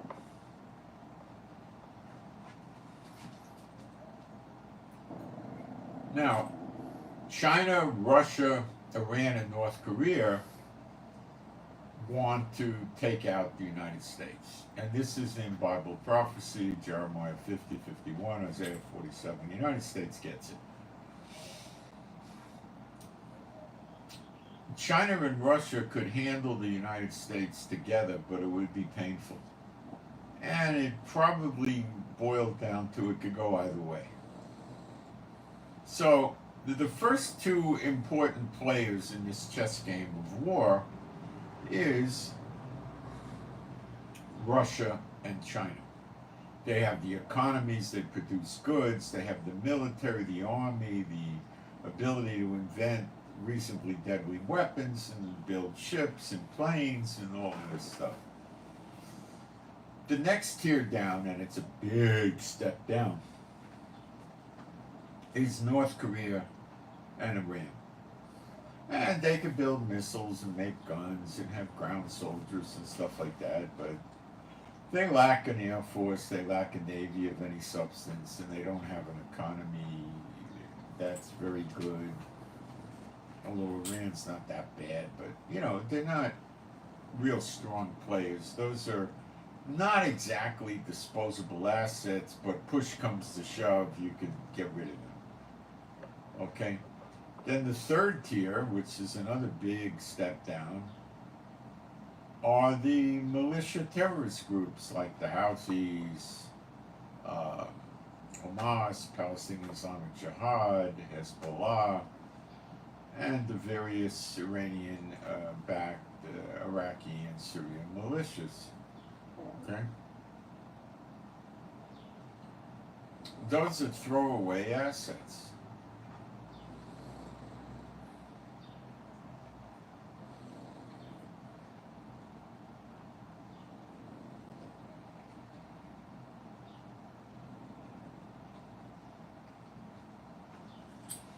and they can be thrown in the fire.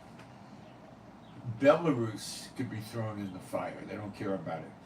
North Korea is sort of kind of thrown in the fire. So Russia just made another deal with Vietnam. I don't fully understand the implications of that. It could just be some, well, he went to visit them. It could just be something he picked up along the way. He said, what the heck? But he went to see China very recently, maybe 2 to 3 weeks ago maximum, I think 3 weeks max. And they reaffirmed each other. Now, Putin may have been going over there because he wanted to make sure China says, okay, I'm in. You start fighting NATO and I'll fight, Taiwan and Japan. And North Korea will fight South Korea. Then Putin says, well, I'm going to go back and see North Korea. I want to make sure he's going to fight South Korea. So then he gets his assurances 1 or 2 days ago from North Korea. So if North Korea hits South Korea, China hits Taiwan, Japan gets into the fight, at the same time, Iran is lighting up the Middle East. At the same time, Russia is lighting up Europe.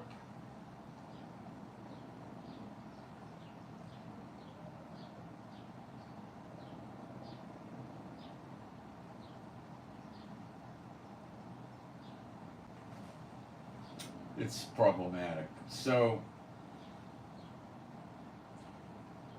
why would Biden want to knock off Iran? Because it's a royal pain in the neck, and it could cause oil shortages, oil price spiking. They're attacking American ships. The Houthis attacking American ships is the same thing to the Pentagon as Iran attacking the ships. It's the same thing. Psychotic leaders in Iran don't understand this. America doesn't understand the rules of the Middle East, and the Middle East really doesn't understand America.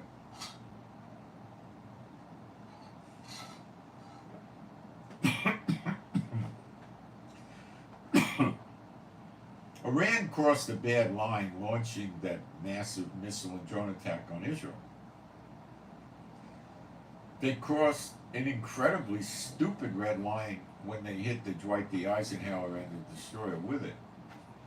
And yesterday they crossed an amazingly stupid red line when their henchman Nasrallah says he would attack Cyprus for letting Israel use their air bases.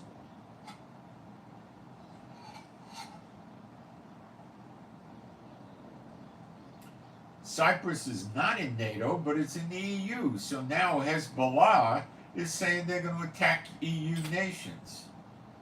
So, I mean, the Pentagon is saying, well, may as well just let Iran take over the Middle East and Europe with Russia, and we'll just forget about it, I mean. So America's going to come out fighting against Iran with our allies. And will it be successful? According to my Bible, it'll be very successful. I will read from Jeremiah 49. So this whole thing going back to Netanyahu on October 7th was designed to get Iran sucked in.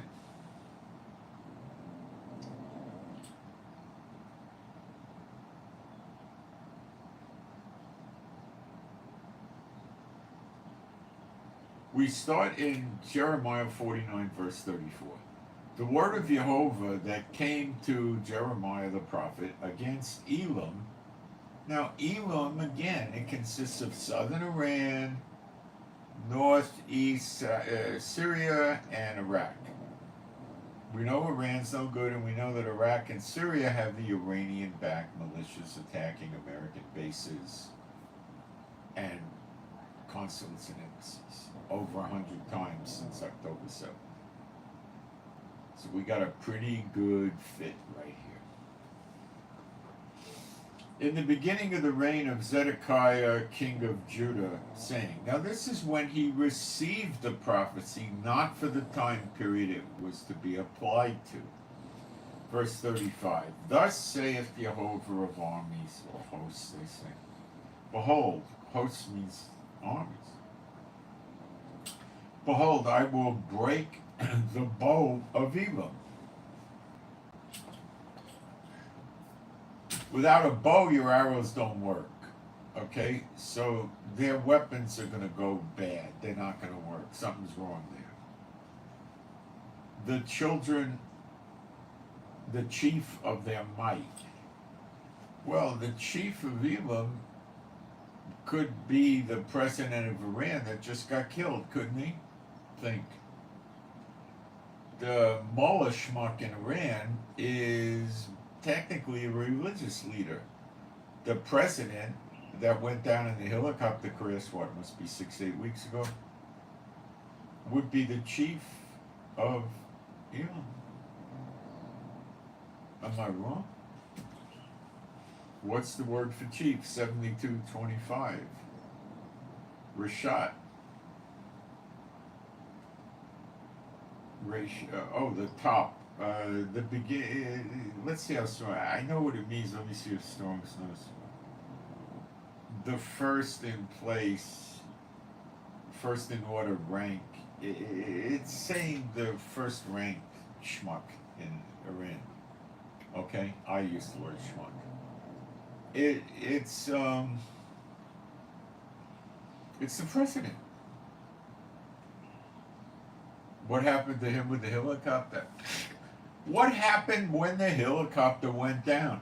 There was an American C-17 plane in Azerbaijan, which borders Iran. Elam is Iran. Bye bye, Elam. Okay, so they hadn't had an American plane in Azerbaijan in a year, let alone a C-17, which is some giant plane. It can carry paratroopers, it can carry heavy equipment, lots of light equipment, and it can carry tons of like spy gear, right? Surveillance, reconnaissance equipment. Who the heck knows what they put in this thing? Azerbaijan is an ally of Israel next door to Iran, and this is where the head schmuck of Iran was visiting. By helicopter, he went to Azerbaijan to meet the head of Azerbaijan. They had the meeting and they were going home, and then the helicopter went down. And many got killed. They all got killed. Then Iran started lying. Oh, there were 2 helicopters with it and nothing happened to them. And then they rescinded and said it wasn't true. And all this stuff. America was working with Israel to bring this jackass down, and they brought him down. The C-17 must have had some very good equipment that enabled them to track this idiot's helicopter, and when he was well in Iranian airspace, because they didn't want this to happen in Azerbaijan, they brought the copter down.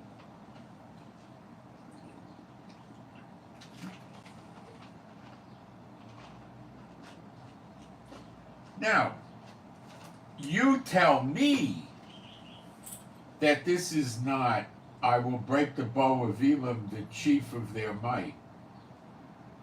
Well, he's broken, he's dead. He's dead. Did Israel break the bow of their might when they knocked out their radar, exposing their 5 nuclear sites to further attack? And they destroyed 2 bases? Well, it's not the finalization of it, but it's certainly the introduction to the orchestral piece of the destruction of Elam. Let's go to verse 36. And upon Elam will I bring the 4 winds from the 4 quarters of heaven. Now, that is not a very good thing. Can we relate this to the continuing whirlwind of the Lord? You can, but this is much worse. It's kind of allegorical. And will scatter them toward all those winds, and there shall be no heathen whither the outcasts of Elam shall not come. No nation, heathen nation. So the wind is going to, let's put it in baby talk. The wind is going to scatter the occupants, residents, citizens of Iran into all the nations around the world. And the nations around the world aren't going to be around for much longer. So this is probably a lot sooner than later. Why would they run out? Well, let's say that things get ugly in Lebanon with Iran. Iran could try to help the Houthis launch missiles into Cyprus or take out maritime shipping in the Mediterranean, or help them attack American warships, or who knows what. Iran doesn't understand the Middle East. It doesn't understand America. So they think America's just full-blown cowards and they'll never do anything. And you could do whatever you want. Well, a bully can come over to a kid in high school and say, give me your lunch money. No, I need to eat lunch. Punch him in the stomach and then give me your lunch money or I'll break your nose. And the kid gives him the money. And the next day he punches him in the arm and the kid gives him the money. The next day he slaps him upside the head. And then the next day he comes along and the kid just goes and hits the bully in the face and gives him a nosebleed and a broken lip. Well, that's it. The bully goes away, breaks off the fight, goes away, and doesn't bother that kid anymore. So in a stupid way of looking at it, Iran's the bully pushing America around who doesn't want to get into trouble and have a fight. And they kind of fight back superficially, and Iran thinks they're afraid of them for some psychotic reason. It's a delusion from the Lord, I believe, more than anything. I call it psychotic, but it's a delusion. And they think that America's not going to do anything. They can keep pushing America around. When they attack an aircraft carrier, see, like, people in Israel say that the church in Israel is the IDF, the military. It's not literally the church. They don't worship it. But that's what they put their faith in, is the military. Not good. So, Iran, when you hit the aircraft carrier for America, that's like taking a razor and starting to cut the stars off the flags to the Pentagon, They're not liking that. Okay?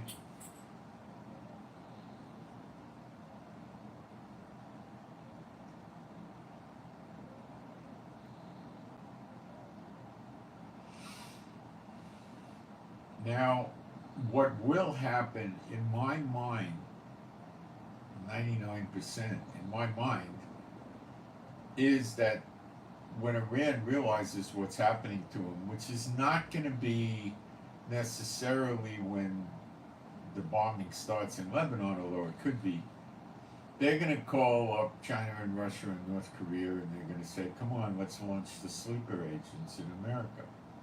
If we don't do it now, we're going to be up the creek without a paddle, and they'll do it. Russia's scared enough. Iran will be scared enough any day now.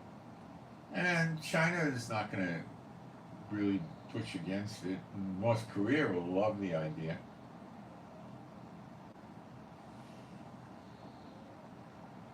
And then Biden will have his hands full. And this would likely lead to ruler against ruler, because governors may rise up against Biden and say, we got to get rid of this jackass. He's going to be the death of us if we don't. And that could likely be ruler versus ruler, or ruler against ruler in America. It's in Jeremiah 50:51. What I don't understand is that America is going to do evil. America will do evil to Israel in our sight, so inside Israel. I don't know how we're going to get there yet. The pier, they just took it away from Gaza again. Now they're talking about bringing it back tomorrow. Tomorrow could be today, actually, because I read it yesterday, last night. But it could be the day after tomorrow. Bringing the pier back for humanitarian aid, maybe because the numbskulls airdropped pallets of humanitarian aid again, and managed to land on the tents of Gazan civilians around the beach that got injured by this pallet drop. Imagine you're sitting in a canvas tent and a pallet weighing, 4,800 pounds or something comes down on a parachute into your tent.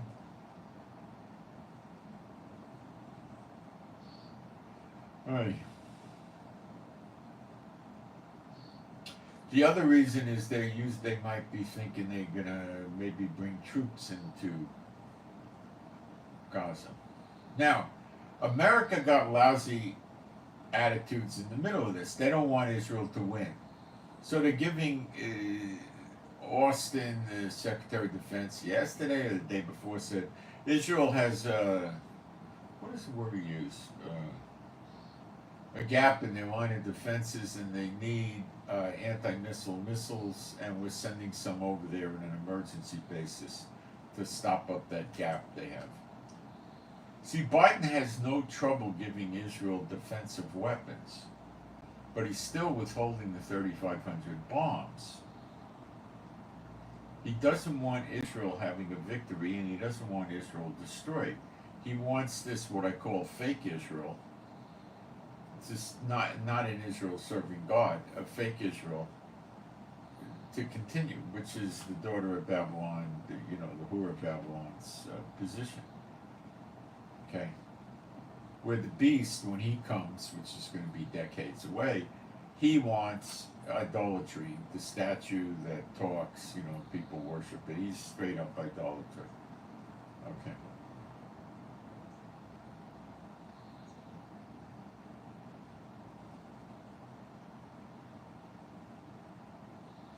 Some people in the military think that what might happen is a siege or a boycott.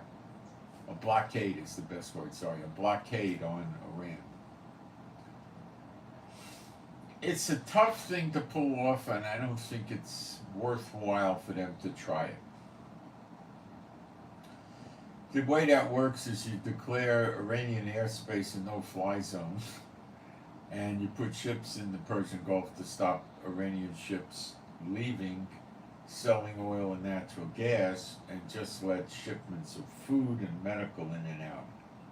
And that would cripple Iran. And they would,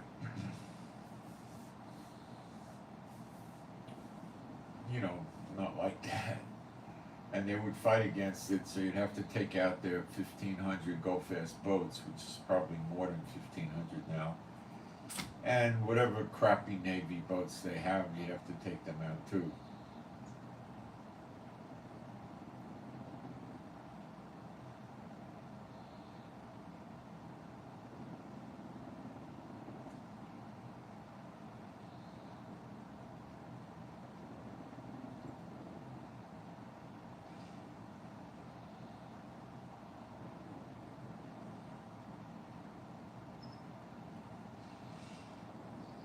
But it could come to that. It might come to that as a warning before they attack Iran, but I'm not expecting it. It could happen, but I doubt it.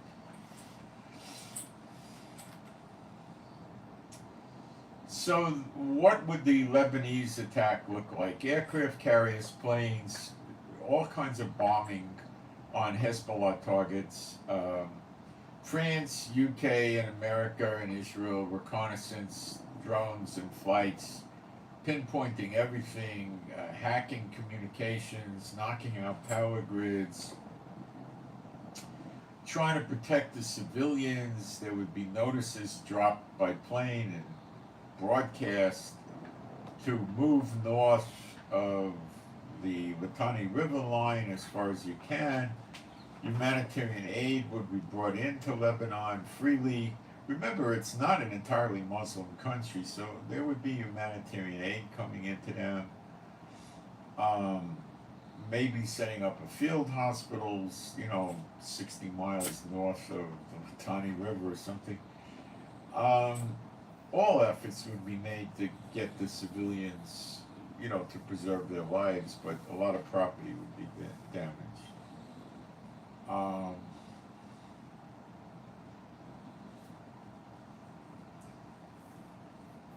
I guess the boots on the ground would be Israel. I imagine the bombing would take place probably for at least a week,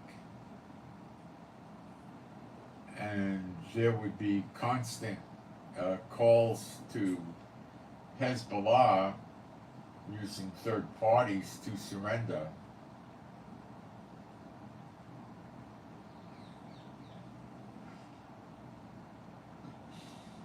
After, about a week or 10 days, well, something like that, then Israel would start to come in. But they would pave the way for Israel, all these planes, including Israeli planes, and lots of Israeli artillery fire, from mobile artillery and towed artillery, to get rid of Hezbollah, and then we would roll in.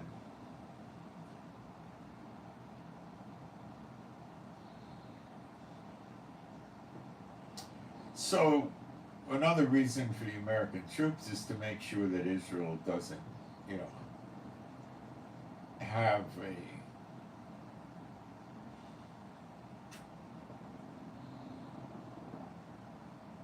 let me think how to say this. They don't want to see Israel create a buffer zone and start having settlers live in Lebanon, basically. That would be a victory for Israel. Don't forget, Israel got a victory by itself with Hamas. They may not want to see that again. So they'll go in and get a victory. But a major part of this is France got a big investment, a lot of years and everything tied up in Lebanon. They don't want to see Lebanon bite the dust because of these morons in Hezbollah. And I don't blame them for that. So they want to see Hezbollah taken out, but not the rest of Lebanon. It's unfortunate the South will have to bite the dust. But America and the UK are going to not listen that heavily to Macron, and they're going to be more worried about making sure Hezbollah doesn't make a rapid comeback.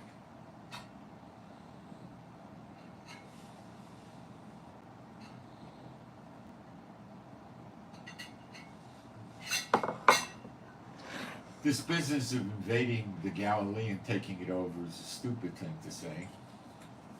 It's not based in anything factual. And what they really want to do is get into Israel and grab hundreds of hostages, so when Israel invades and all seems lost, they could go to the negotiating table with hundreds of hostages. But the opportunity for them to take hostages is pretty much gone away many months ago. Most of the area by the border is evacuated, 95%, 90% of them, and the ones that aren't evacuated are probably running around with guns and been in the military and know what to do. Well, one would hope they do.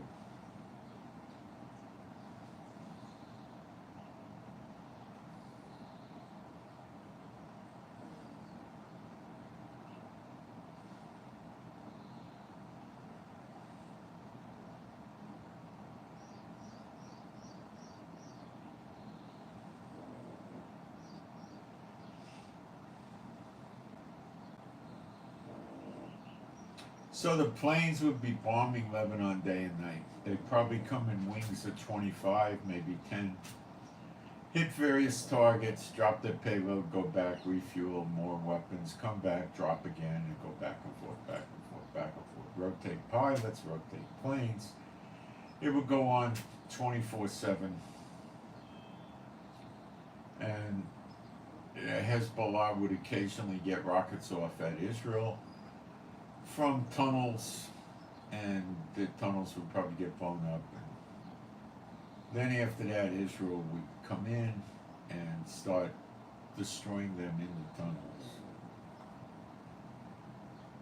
Lebanon would cheer on the efforts of Israel to preserve their lives.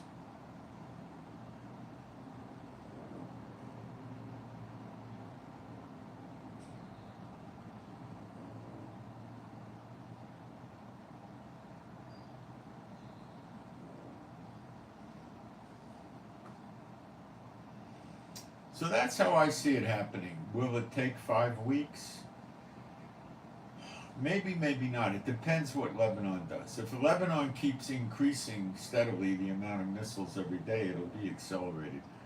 What Israel is doing is whittling away the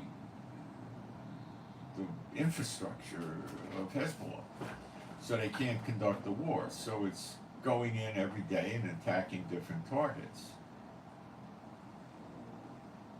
Okay.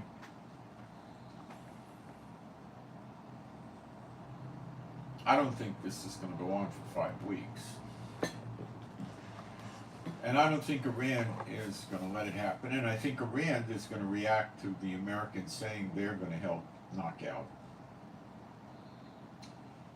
Lebanon. Let me check the chat.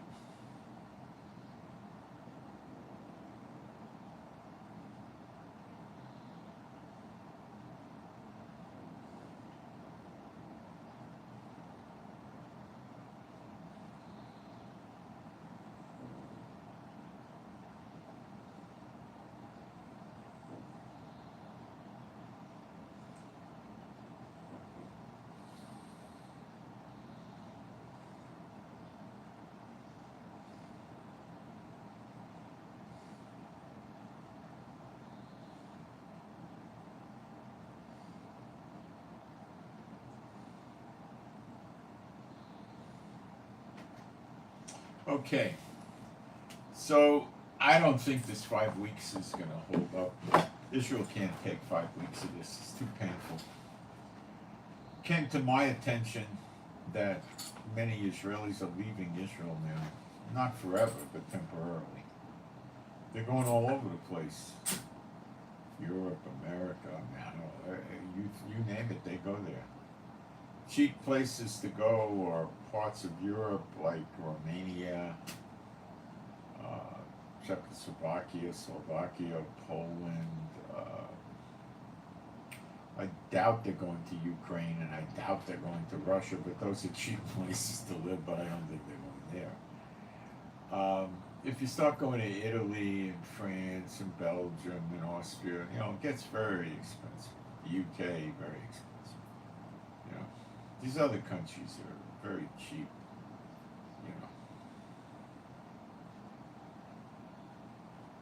very cheap to live.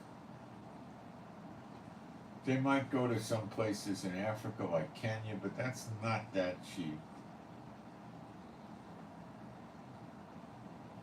They may go to Central South American countries, I'm not sure. They may go to the Far East, but there's all different places they go.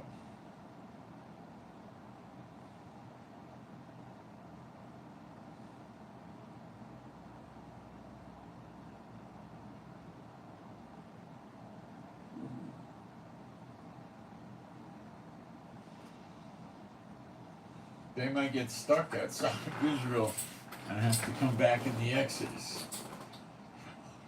Likely occurrence. If you're a real believer, Israel's the safest place you could be, but it doesn't look that way to the world, but it is. But it doesn't look that way.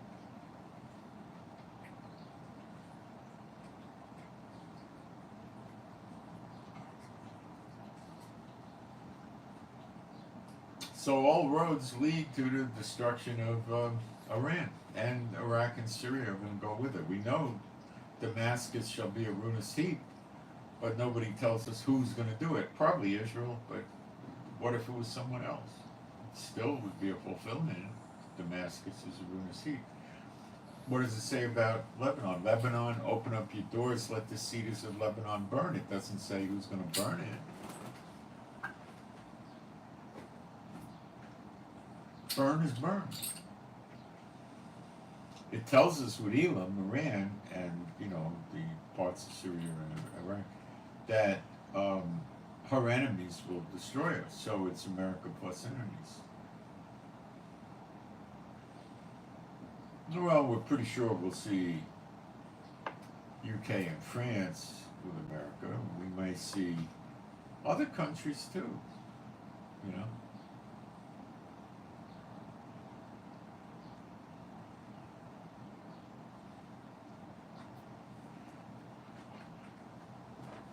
why Putin wants Vietnam, let's take a look at a map. What the heck is he interested in Vietnam for? Unless it's just something he did just to, make America feel bad or something. I don't know. What's he gonna start the Vietnam War all over again? That's not gonna work. Why? What's he up to? The map, maybe we'll get an idea. Right? Let's see.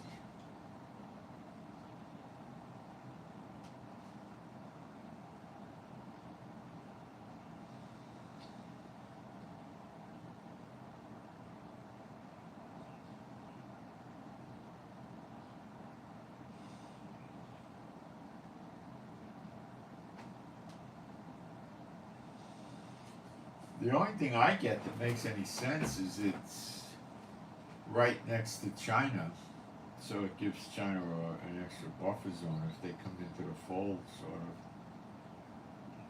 But I'm not really, getting any great, big, deep-seated meaning out of this.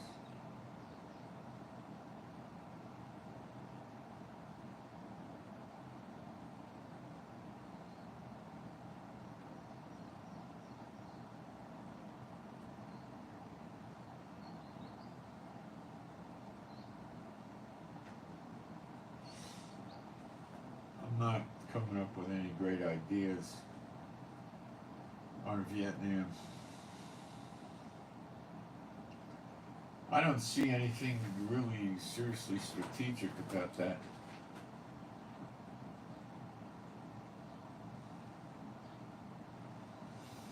What I am noticing now is a kind of a shift in favor of Israel. All of a sudden now somebody else wants to kill Lebanon, who's trying to kill us. And it could be something because we're getting very close to the end of the year of recompenses and the beginning and the day of vengeance and the beginning of the year of redemptions. But we still need to see Ezekiel 34, the bad shepherds and the big fat cattle getting cut off, and Jeremiah 30 verse 11, where God says he'll destroy all the nations he scattered the Israelites into. So we still need to see these things happen.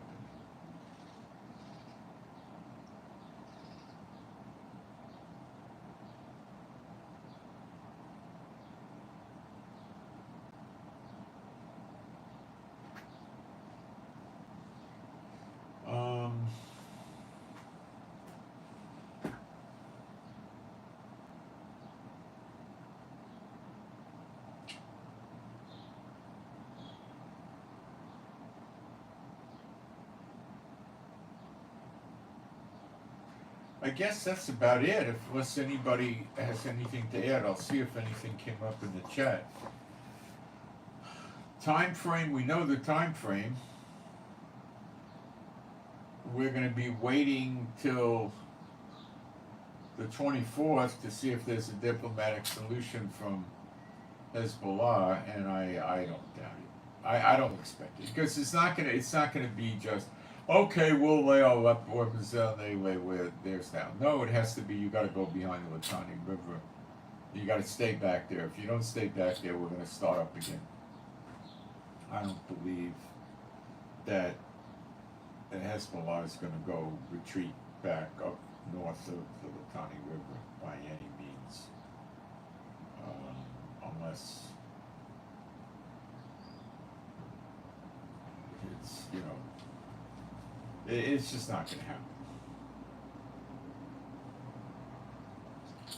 Well, if you force it,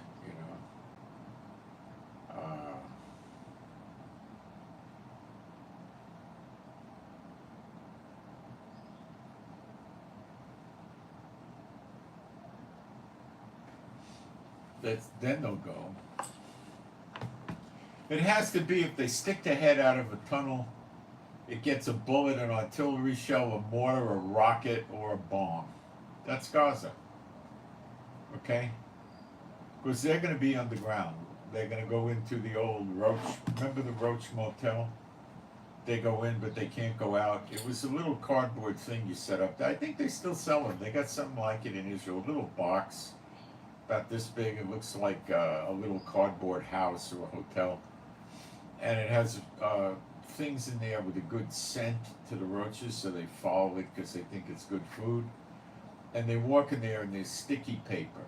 They don't understand that. So they walk in to get to the food and they get glued into the box, and then they die of starvation or no water. And if they do manage to eat the food, they probably has poison in it and it kills them. So you put the roach motel out, you catch your roaches, and then, you know, every week or so you pick it up and throw it away, and you put another one out. Well, that's how I jokingly refer to the tunnel network as the roach hotel or the roach motel.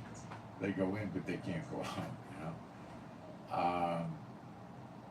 With America fighting, there's going to probably be much more aggressive action taken there. Now, if Iran sits still and doesn't do anything, after they finish with Lebanon, they've got to stop the Houthis. The Houthis are much harder to take out. Hezbollah is harder than Hamas, and the Houthis are harder than Hezbollah. And that's going to be a big one.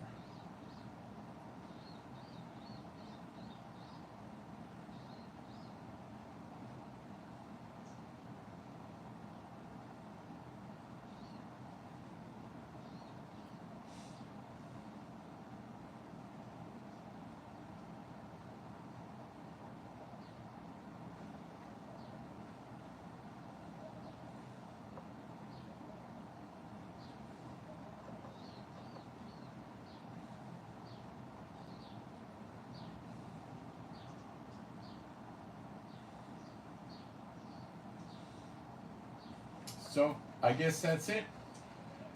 So I'm Moshe, and make sure you subscribe, because as things start to unravel, I'll start doing updates, which come as live streams, and I do them at crazy times of the day and night. So if you're subscribed and you click the notification bell, you'll get the updates. And also, it'd be nice if you hit the like button, the thumbs up. It helps me with the algorithm on YouTube, although so everybody tells you it does. I'm not that sure it does, but maybe it does. And if you want access to my Telegram, once again, send me an email. My email address is at the top of the chat. It's in the bottom line of the description box. It's israelgiving with the number 7 at gmail.com. Not hard. Okay? And just send me an email and put in the subject header Telegram, and I'll send you the invite link. You do need to download the app, which is called Telegram Messenger. It is free. It's available for Windows, Android, you know, Apple. It's easy to get. The normal app sources have it, you know, in the Play Store and the Apple Store and all that. It's easy to get it. Okay? And please pray for better videos. Oh, I got a prayer request for HH Hotel HH Hotel Healing from Cancer. HH Healing from Cancer. That's the prayer request. That's the only prayer request I have today. And so I hope you got something out of this, and you got to remember that something right about now is going to trigger the sleeper agents in America. It could be America saying they're going to attack Lebanon. It may not happen until they do attack Lebanon, or it may not happen until they come after Iran, but it will happen. Probably not over Lebanon. Lebanon is a disposable asset to this coalition of evil against America, which is Russia, China, North Korea, and Iran. Lebanon's nothing to them. It's nothing to them. They don't care that much about they know that once they release the sleeper agents, they're going to have to start making their move on America. Because if they don't, America may recover from the sleeper agents, which I don't believe Scripture says it will, but they might. In their minds, they might think that. And then recover from it and come after them one by one, and they're not going to like that.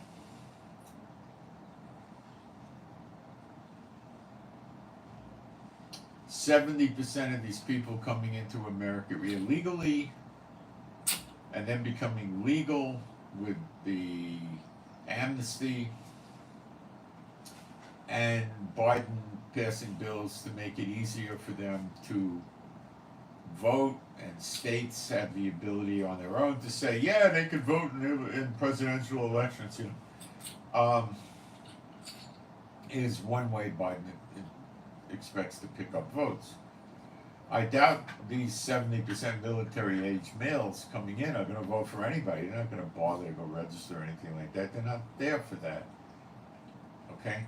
And then we also carried a story, and we broke it down in detail, that China has between, it's hard to understand because they have shell corporations, 350 to 800 and something thousand acres of land, much of which is adjacent to the big American military bases. And this has been going on for a long time. So they could already have missiles and mortars there. And a lot of these illegals don't go to the cities and places like that. They don't even bother with amnesty. They just go right to these pieces of agricultural land next to the military bases. And they could very well have weapons factories there, making all sorts of drones and missiles like Hamas makes, like Hezbollah makes, like the Houthis make. Only it'd be much easier in America. And then when the time comes, they simultaneously hit all the American bases, overrun them, kill all the soldiers, which is what says happens in Jeremiah 50:51. And they loot and pillage, and then they start going after the Americans. And it ends by God sending fires, kindling fires in or about the cities and burning them all up.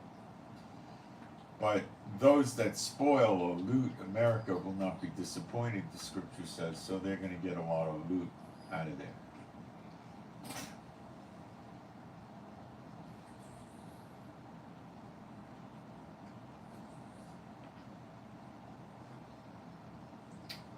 One of the best places in the United States to get loot is Beverly Hills.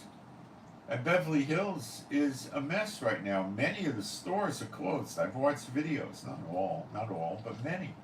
Restaurants, clothing stores, the, high-end name brand places are closed, boarded up windows, People are afraid to go out in public with their jewelry, but they don't have, $25,000 and $40,000 pieces of jewelry. They got multi-million-dollar pieces of jewelry. People still buy the exotic cars down there, for $4, $5, $6, $7, $800, $1 million, $1.5 million, They buy those and run around in those because, well, you could break a window and carjack it. It's not, going to be. What do you do with it? I mean, you could drive it around for a while until the police catch it, and you're going to go to jail. You can't really sell them easily. Such a small market, you're not going to be able to take it to a chop shop and sell the parts. I mean, the chop shop's going to wait for some guy to come in and needs a fender for a $600,000 Ferrari. It could be 20 years and you never see somebody like that. So what are you going to do, But the houses in Beverly Hills, I was studying this with videos about a year old. The guy was walking through all the nice neighborhoods in Beverly Hills. The houses are normally with a fence that's typically 4 to 6 feet high.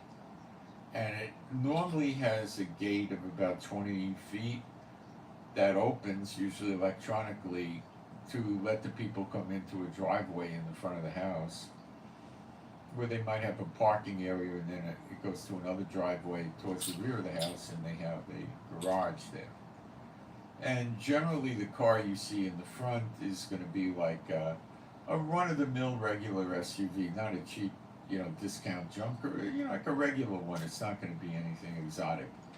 And they usually would keep the exotics in the two-car garage or whatever it is in the rear, and then keep the mundane day-to-day car to get groceries and go to the hardware store and the bank and eat out and stuff in the regular SUV or a regular car. And a lot of these houses are double lots. And a double lot means this: you have a house, you have your fence by the sidewalk, and then you got maybe 20 to 30 feet approximately, and then you get to the house. Now, the gate's electronically operated, so there's a barrier of the sort. Some of the walls they have you cannot see through. Some of them you can. The gates, most of them you could see through. Not every one, and they are electronic. Once you get in, I'm pretty sure you're going to be on camera, without a doubt. There's probably 3 cameras or so filming what's going on over there, and it probably uploads it to the internet or the security company. A lot of these people that don't want to bother with it can just have the stuff go through a security company. You can also put sensors in there with a light beam. So if you walk in and you haven't deactivated the alarm system and you break the sensor, you're going to get an alarm going off to the alarm company. And the alarm company's going to turn the cameras on and look at what's going on. And then they might call the police, and I don't think the police normally respond to burglar alarms, but if they have a live person call and talk to them and say, we're so-and-so alarm company, we're seeing intruders on the TV cameras, then they probably would come. Because that's no longer an alarm call. An alarm call is, hey, our alarm went off, this is different. This is intel that they would act on. Just like an alarm company saying, well, we had an alarm go off at this house, 301 Cypress in Beverly Hills, or whatever the street is, and we turned the cameras on inside the house, and we see the house being pillaged, and I could forward the film to you if you'd like to see it, but there are live people in the house now. We have sound and camera, and they're trying to break into a safe and this and that, and the people are hiding in a safe room, and they'll come then. That's no longer an alarm call, that's something different. So the people carry a little emergency thing with them, that if you press it, it sends an emergency signal to the alarm company that there's distress, something's wrong. Now, they may not come based just on that, but there might be other measures. There might be a way to talk to the alarm company on this thing might be bigger, it might be this big, and they can talk to the alarm company, tell them what's going on, and then the alarm company calls the police and says, we spoke to the occupants, their names are this, they said that there are people on the property, and then it's no longer an alarm call, and they'll come. So, most of the houses are about 5,000 square feet or less. There are big mansions. They do have mansions up to 25,000 square feet. There's not a whole ton of those, though. They do exist. The regular houses often have a double lot. So in other words, it goes back another lot. And they build a secondary house on the back lot for children or their parents if they're elderly or whatever, right? And they'll build another house. They'll put another 3, 4, 5,000 square foot house up back there. They'll have a pool in the back, sometimes a tennis court in the back. They're not going to have a stable and riding stable and stuff in Beverly Hills, except the very, very big houses where they're, 4 acres or 5 or 6 acres or very large houses. These are estates. These are properties that were probably bought in the 20s, 30s, 40s, and they just remained intact without being divided up for profit to build many houses, And these are people that are very, very wealthy. buying a 3, 4, 5,000 square foot house right in Beverly Hills is going to cost you a lot of money. Okay, you're not going to get in probably. These houses today, I think, are probably going to be at least $3 to $5 million. These are not mansions. These are large homes that look nice. You know, maybe more than that. Maybe 6 or 8 million for these. It's going to be up there.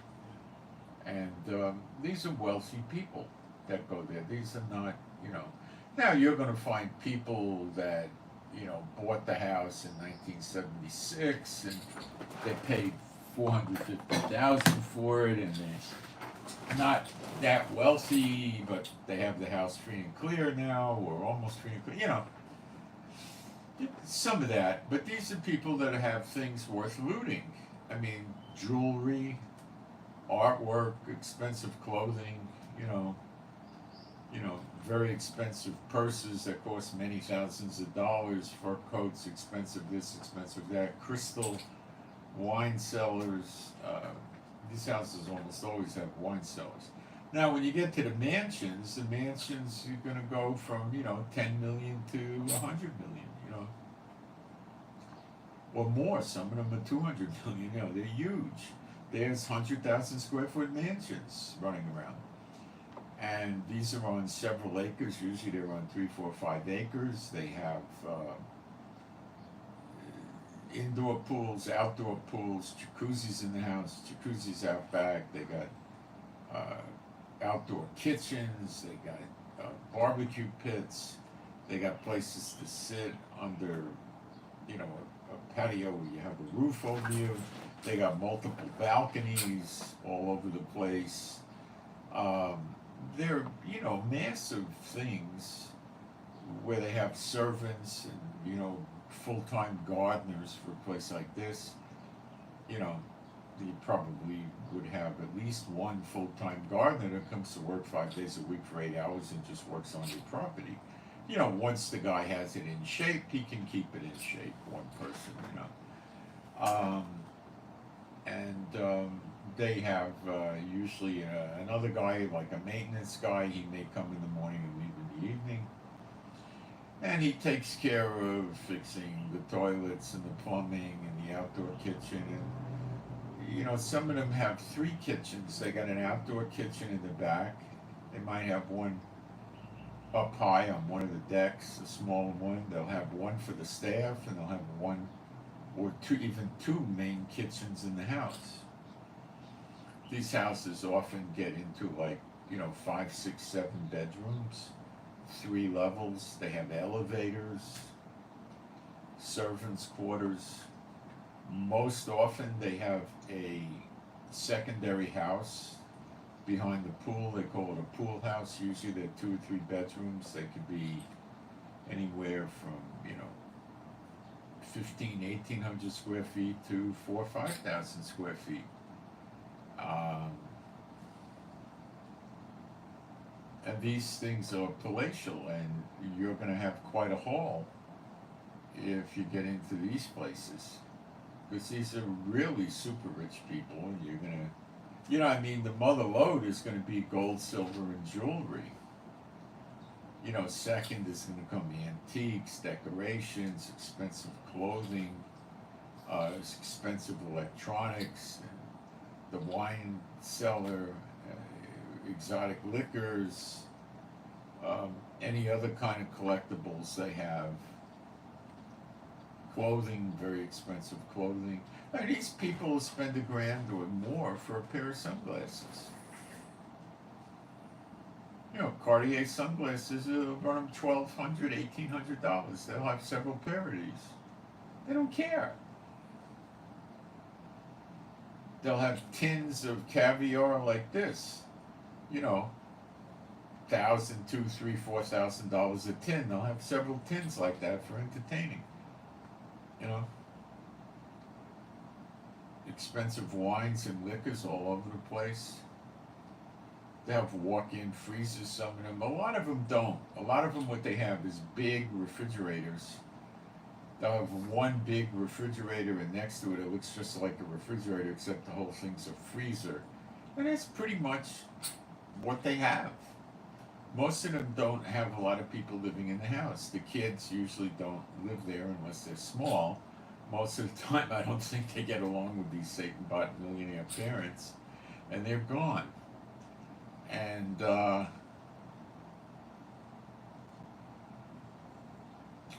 they they don't have that many people living there. And then the servants have quarters. Usually, it's for up to 3 servants that live there. Now that that could be they have a like a handyman guy that lives there. They'll have a maid or 2 maids that might live there.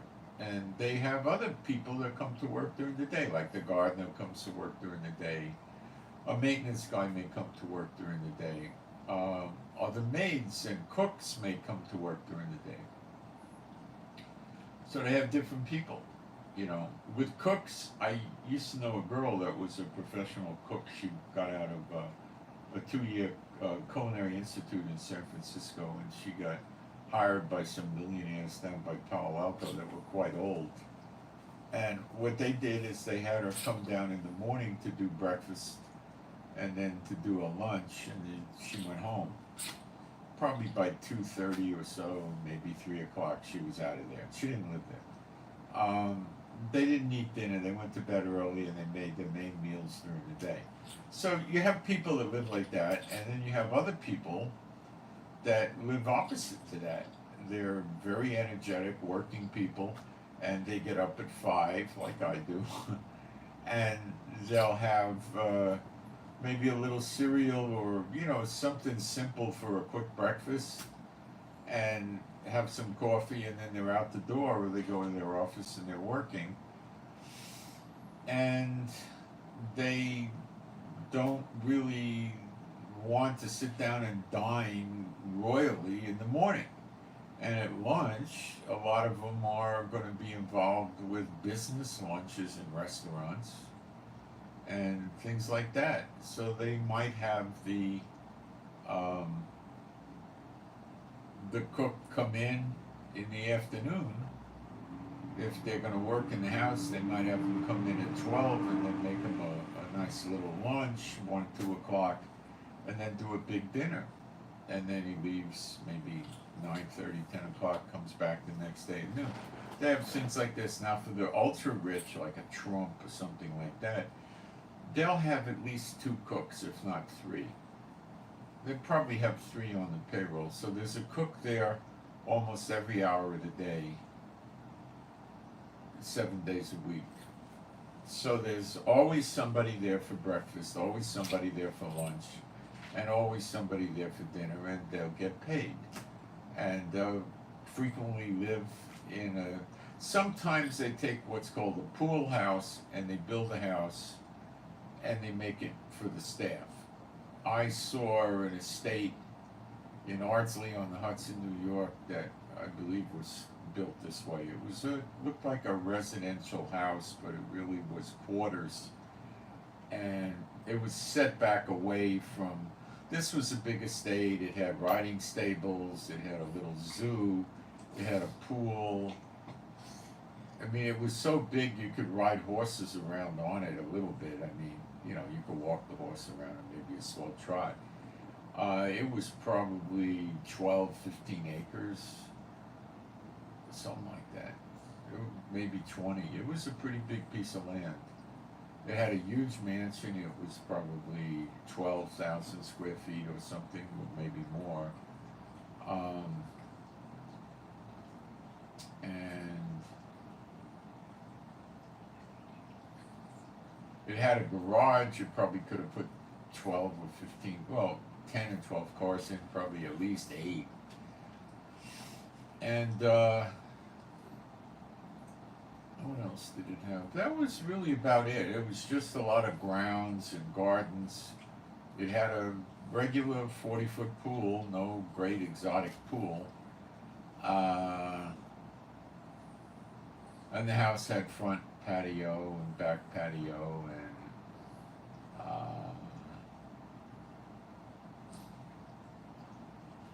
So a house was on the property, and I think, I could be wrong, it was turned into a day camp. And I think the house had this regular house there for the staff to live in. But it could have been the people that bought the property for the day camp built that house, I don't know. But they frequently will put an outbuilding up and have the staff live there. So the staff will, or in the mansions where they have the staff, the like maids' quarters, the way that'll look is there's a dining room, there's a kitchen that looks like the kitchen in you all's houses. It doesn't, has a regular refrigerator, a regular stainless steel stove, it'll have a microwave, it'll have a regular 4-burner stove with an oven, it'll have a dishwasher, usually there's a washer and dryer in there someplace. It could be in the kitchen or in the bathroom. We'll have 1 or 2 bathrooms. It'll have cupboards in the kitchen for storing food. And it has an entertainment room where there'll be a flat screen TV and some sofas, easy chairs, and a table. There'll be a coffee maker there, a toaster in there. Maybe an air fryer in there or a convection oven, and it has a pretty decent array of appliances, and that's it. And they have bedrooms, and they'll have like usually 3 bedrooms, so they could, mixed sexes could be a problem, but they probably do it. So everybody has their own bedroom, and they could get off work, cook something to eat. Does the homeowner buy the food from them? In some cases they probably do, in other cases they probably don't. In some cases they probably give them the leftover food, in some cases they don't, probably in almost every case they get leftover food. And they just live on the property. So when they have a party, they could make arrangements with the maids to work late till perhaps 1 or 2 o'clock in the morning to clean up after the party. So when they wake up in the morning, the house isn't a complete disaster. Different things like this, But when you're dealing with the Trump, now there's one of us that's a subscriber that has worked in these millionaire mansions as a cook, and I had some conversations about that, well, over email, I think, with that individual. A well-trained, sophisticated chef, not, somebody that works in Applebee's, a real serious chef, well-trained. And I believe this person was living on an estate, and, they get treated usually quite well. The cooks, they not, if you're really living with cantankerous, senile, idiot millionaires, and they might lash out at the cooks because they're just, bitter people or something like that. But generally, they're gonna, cooks are not that easy to find, and when you like them, and you don't want to get rid of them, and they usually treat them pretty good, So these regular mansions, this guy was working in a really super estate, it wasn't the run-of-the-mill, so they had a place to live there, This character, if I remember correctly, had his own golf course, So, they that's how they do it. I had a situation in another country where we had a bunch of maids and servants and stuff like that, and at times the maids lived on the property, and then we had another property and only the bodyguards lived on the property. It varied, And we paid for their food, and when the maids were not living there and they came to work, we let them eat our food for lunch, breakfast and lunch. They probably took food home and fed their kids. We didn't care too much about it,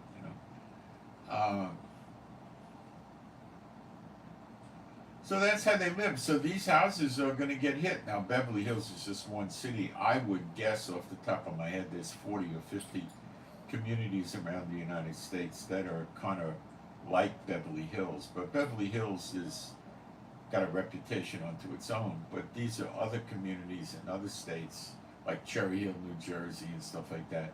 Certain little islands, like Treasure Island in Miami area, places where the elite live, with the states, and this is where they'll hit. You're going to get all kinds of good stuff out of there. These people don't like to change houses, but maybe every 20 or 30 years or never. A lot of them live in the same house they were born in, raised in, and the place is just full of heirlooms and collectibles and wealthy stuff, You're talking about people that will drop $100,000 on a sofa. Really, this exists. Okay?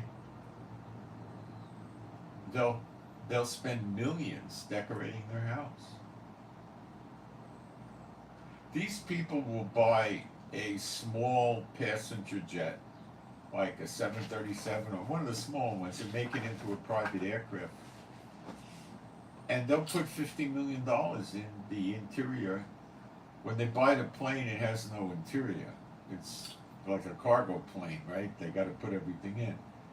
And when you buy a seat for an airplane, a private plane, a nice reclining chair and all that with a footrest and leather, a seat like that doesn't cost $2,000 or $3,000 like for your house.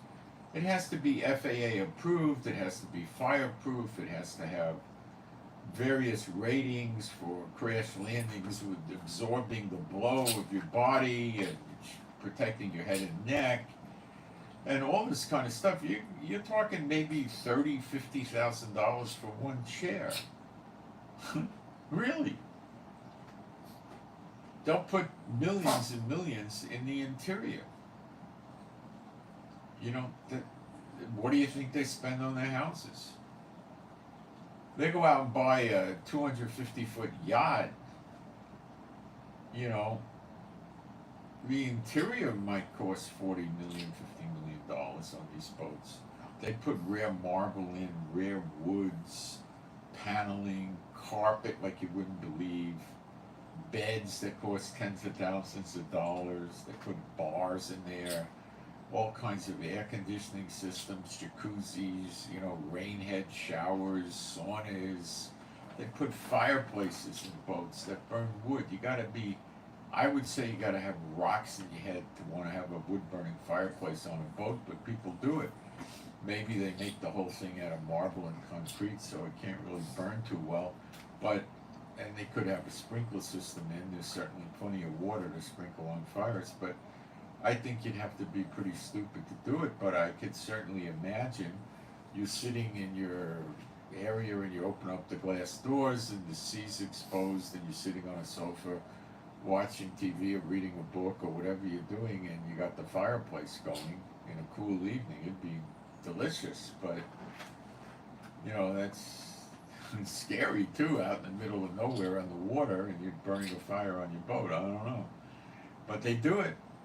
I imagine it probably costs $1 or $2 million to put a fireplace in and get it all kinds of certified so you can get insurance on your boat. They got walk-in freezer rooms that are the size of a small apartment on these boats with rack space and shelves. These guys buy groceries before they take off. They'll run up $150,000 grocery bill. Really? Then they'll throw $200,000 or $300,000 in the gas tank. Really? I'm not kidding. Then they'll have high-paid crew members. They might have 7 or 10. I mean, to get over 10 is a massively huge yacht. On the boat, they'll have 1 or 2 cooks. They'll have a captain, an assistant captain. They'll have an engineer to take care of electronics and hydraulics. They might have a communications guy that watches all the instruments and stuff like that. And then they got what they call stewardesses that clean the room, serve the food, and then the kitchen helpers, and then they got crewmen that work on the deck, and they score. 10 people's about right for a 250-foot boat, maybe 12. And the bedrooms are gorgeous, and it's just really a great lifestyle. But you got nothing to do except sit on the boat.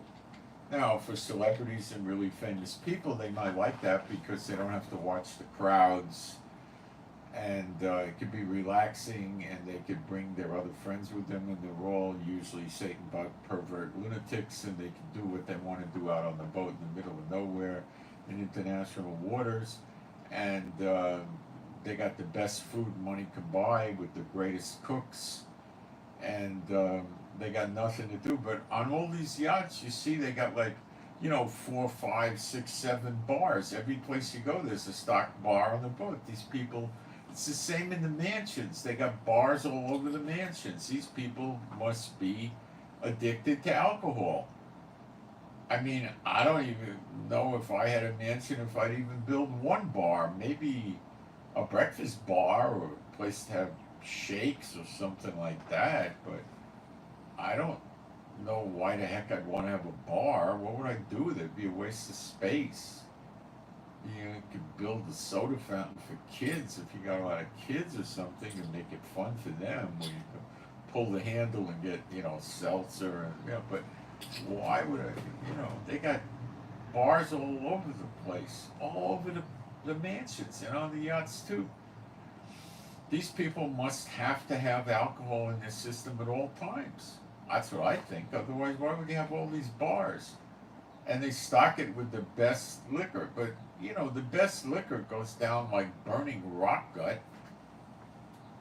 I mean, if you bought, a bottle of $12 scotch and you bought scotch for $1,800, the $1,800 scotch isn't going to burn as bad as the $12 scotch, but it's going to burn. Not that I ever drank it, but I asked people. There are certain liquors you could buy that don't burn.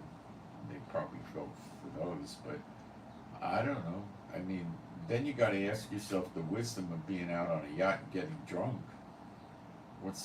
That's rather dangerous. If you're in your mansion and you get drunk and you walk outside and you fall down, you're gonna scrape yourself up and stuff like that, right? But if you make a bad fall down, you're gonna fall into the ocean. I mean, these things usually have fences around the decks, but it's these people are not well in the head, or why would they have 7 bars?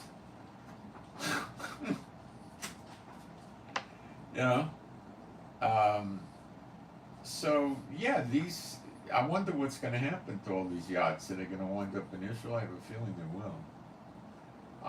A lot of them, but these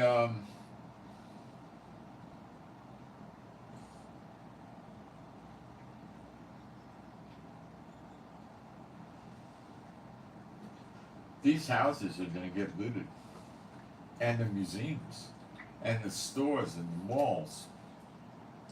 I don't think these guys are going to bother too much going around to the ghetto houses and looting them. What are they going to get? A bag of crack and an old busted up gun? What are they going to get out of there? I don't think they're going to get too excited about that. They're going to hit the big, and they know they know about Cherry Hill, New Jersey, and Beverly Hills, and Malibu, and all of this stuff. They know. They know where they are. There's rich places in Texas. Every state has them. Has these enclaves where the Satan bots live with each other in these millionaire communities, and they host the unclean spirits, and they want all their friends and neighbors in the community to be serving unclean spirits, so the unclean spirits are happy and sedate. They don't want to have, demon tossing true believers over there tossing the demons out of them as they see fit. That would drive them crazy, and then they would have to move out of their mansions, wouldn't they? You could target them in their mansions without living there, couldn't you? Oh, it's a waste of energy, but you could. So, this is where they're going to hit. These people got safe rooms in these houses, always, where they can hide and wait for help to come, but no help's going to come. And once they finish looting the houses, they'll just burn the places, probably.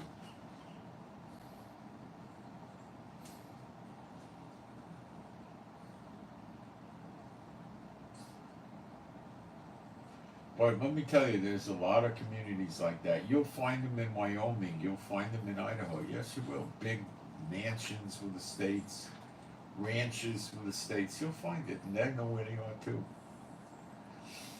And they'll go there probably with trucks and haul off everything they can think of. Put all the stuff on ships and send it back to their country. They'll take clothing. I'm guessing appliances. They'll take, like expensive horses, dogs, things like that. They'll take expensive birds, probably, or maybe not. I don't know. Take cars, trucks, vehicles, tractors. They'll try to take weapons off the military bases, go to the gun stores, and all kinds of things. These are people coming from relatively poor countries that don't have much, and then all of a sudden they'll have a chance to put on gold watches, gold and silver jewelry, rare gems, expensive clothes. These people, there's so many of them that are so rich, okay? They'll spend $1,500-$1,800 on a pair of shoes. They'll spend $5,000-$10,000 on an attaché case. They'll spend $250,000 or more on a wristwatch. Really, truly, they do. They got so much expensive stuff, most people have no idea. They'll have a wine cellar that might have 200-300 bottles, and they'll have the wines will probably be mostly at least $80-$100 a bottle, and have hundreds of bottles of those. Some of them might be worth thousands of dollars. And then a lot of them do that with whiskey and brandy and scotch and all this other champagne, all the other crap they drink, right? They'll have the finest meats in a freezer. There'll be all kinds of stuff. Some of them have the old silverware made out of silver, solid silver, and they have the servants polish it after they eat and then put it away in the drawer. And 40 years ago it was easy. A lot of people had solid silverware. But not so much today. But if silver was $4, $5, $6 an ounce, it wasn't worth very much. But when you're looking at $30 an ounce, it's worth a lot more. And there's a lot of that they have. I think seeing solid gold silverware would be very rare. Gold is malleable; it moves around. It's not a really good thing to use for silverware. There's probably plated, but I don't think so. I think the key is the silverware, not the goldware. Now they can make cups and mugs out of gold. That they can do.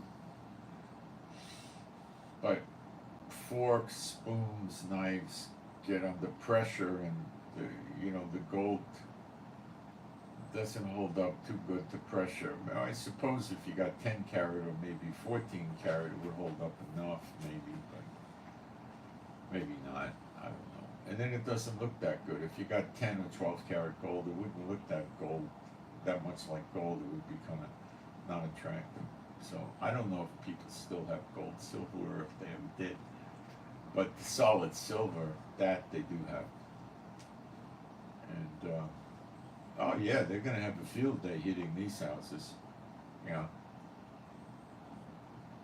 Some of the houses they'll probably find massive amounts of narcotics.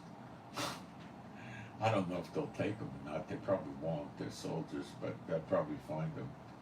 They'll find all kinds of expensive guns. Yeah, all sorts of stuff. They'll find things they don't know what they are, like hyperbaric chambers and tanning beds, and they probably won't even know what to do with those things.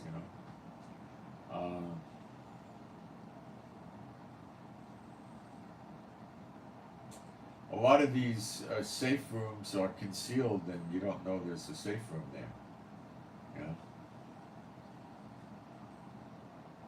Like you could enter the safe room from a sliding bookcase, or you go in a walk-in closet, you move the clothes, and there's a passage. you open up, it's very discreetly hidden to get into the safe room, and then you close it up, and then you may not have any idea people are hiding in the house in a safe room.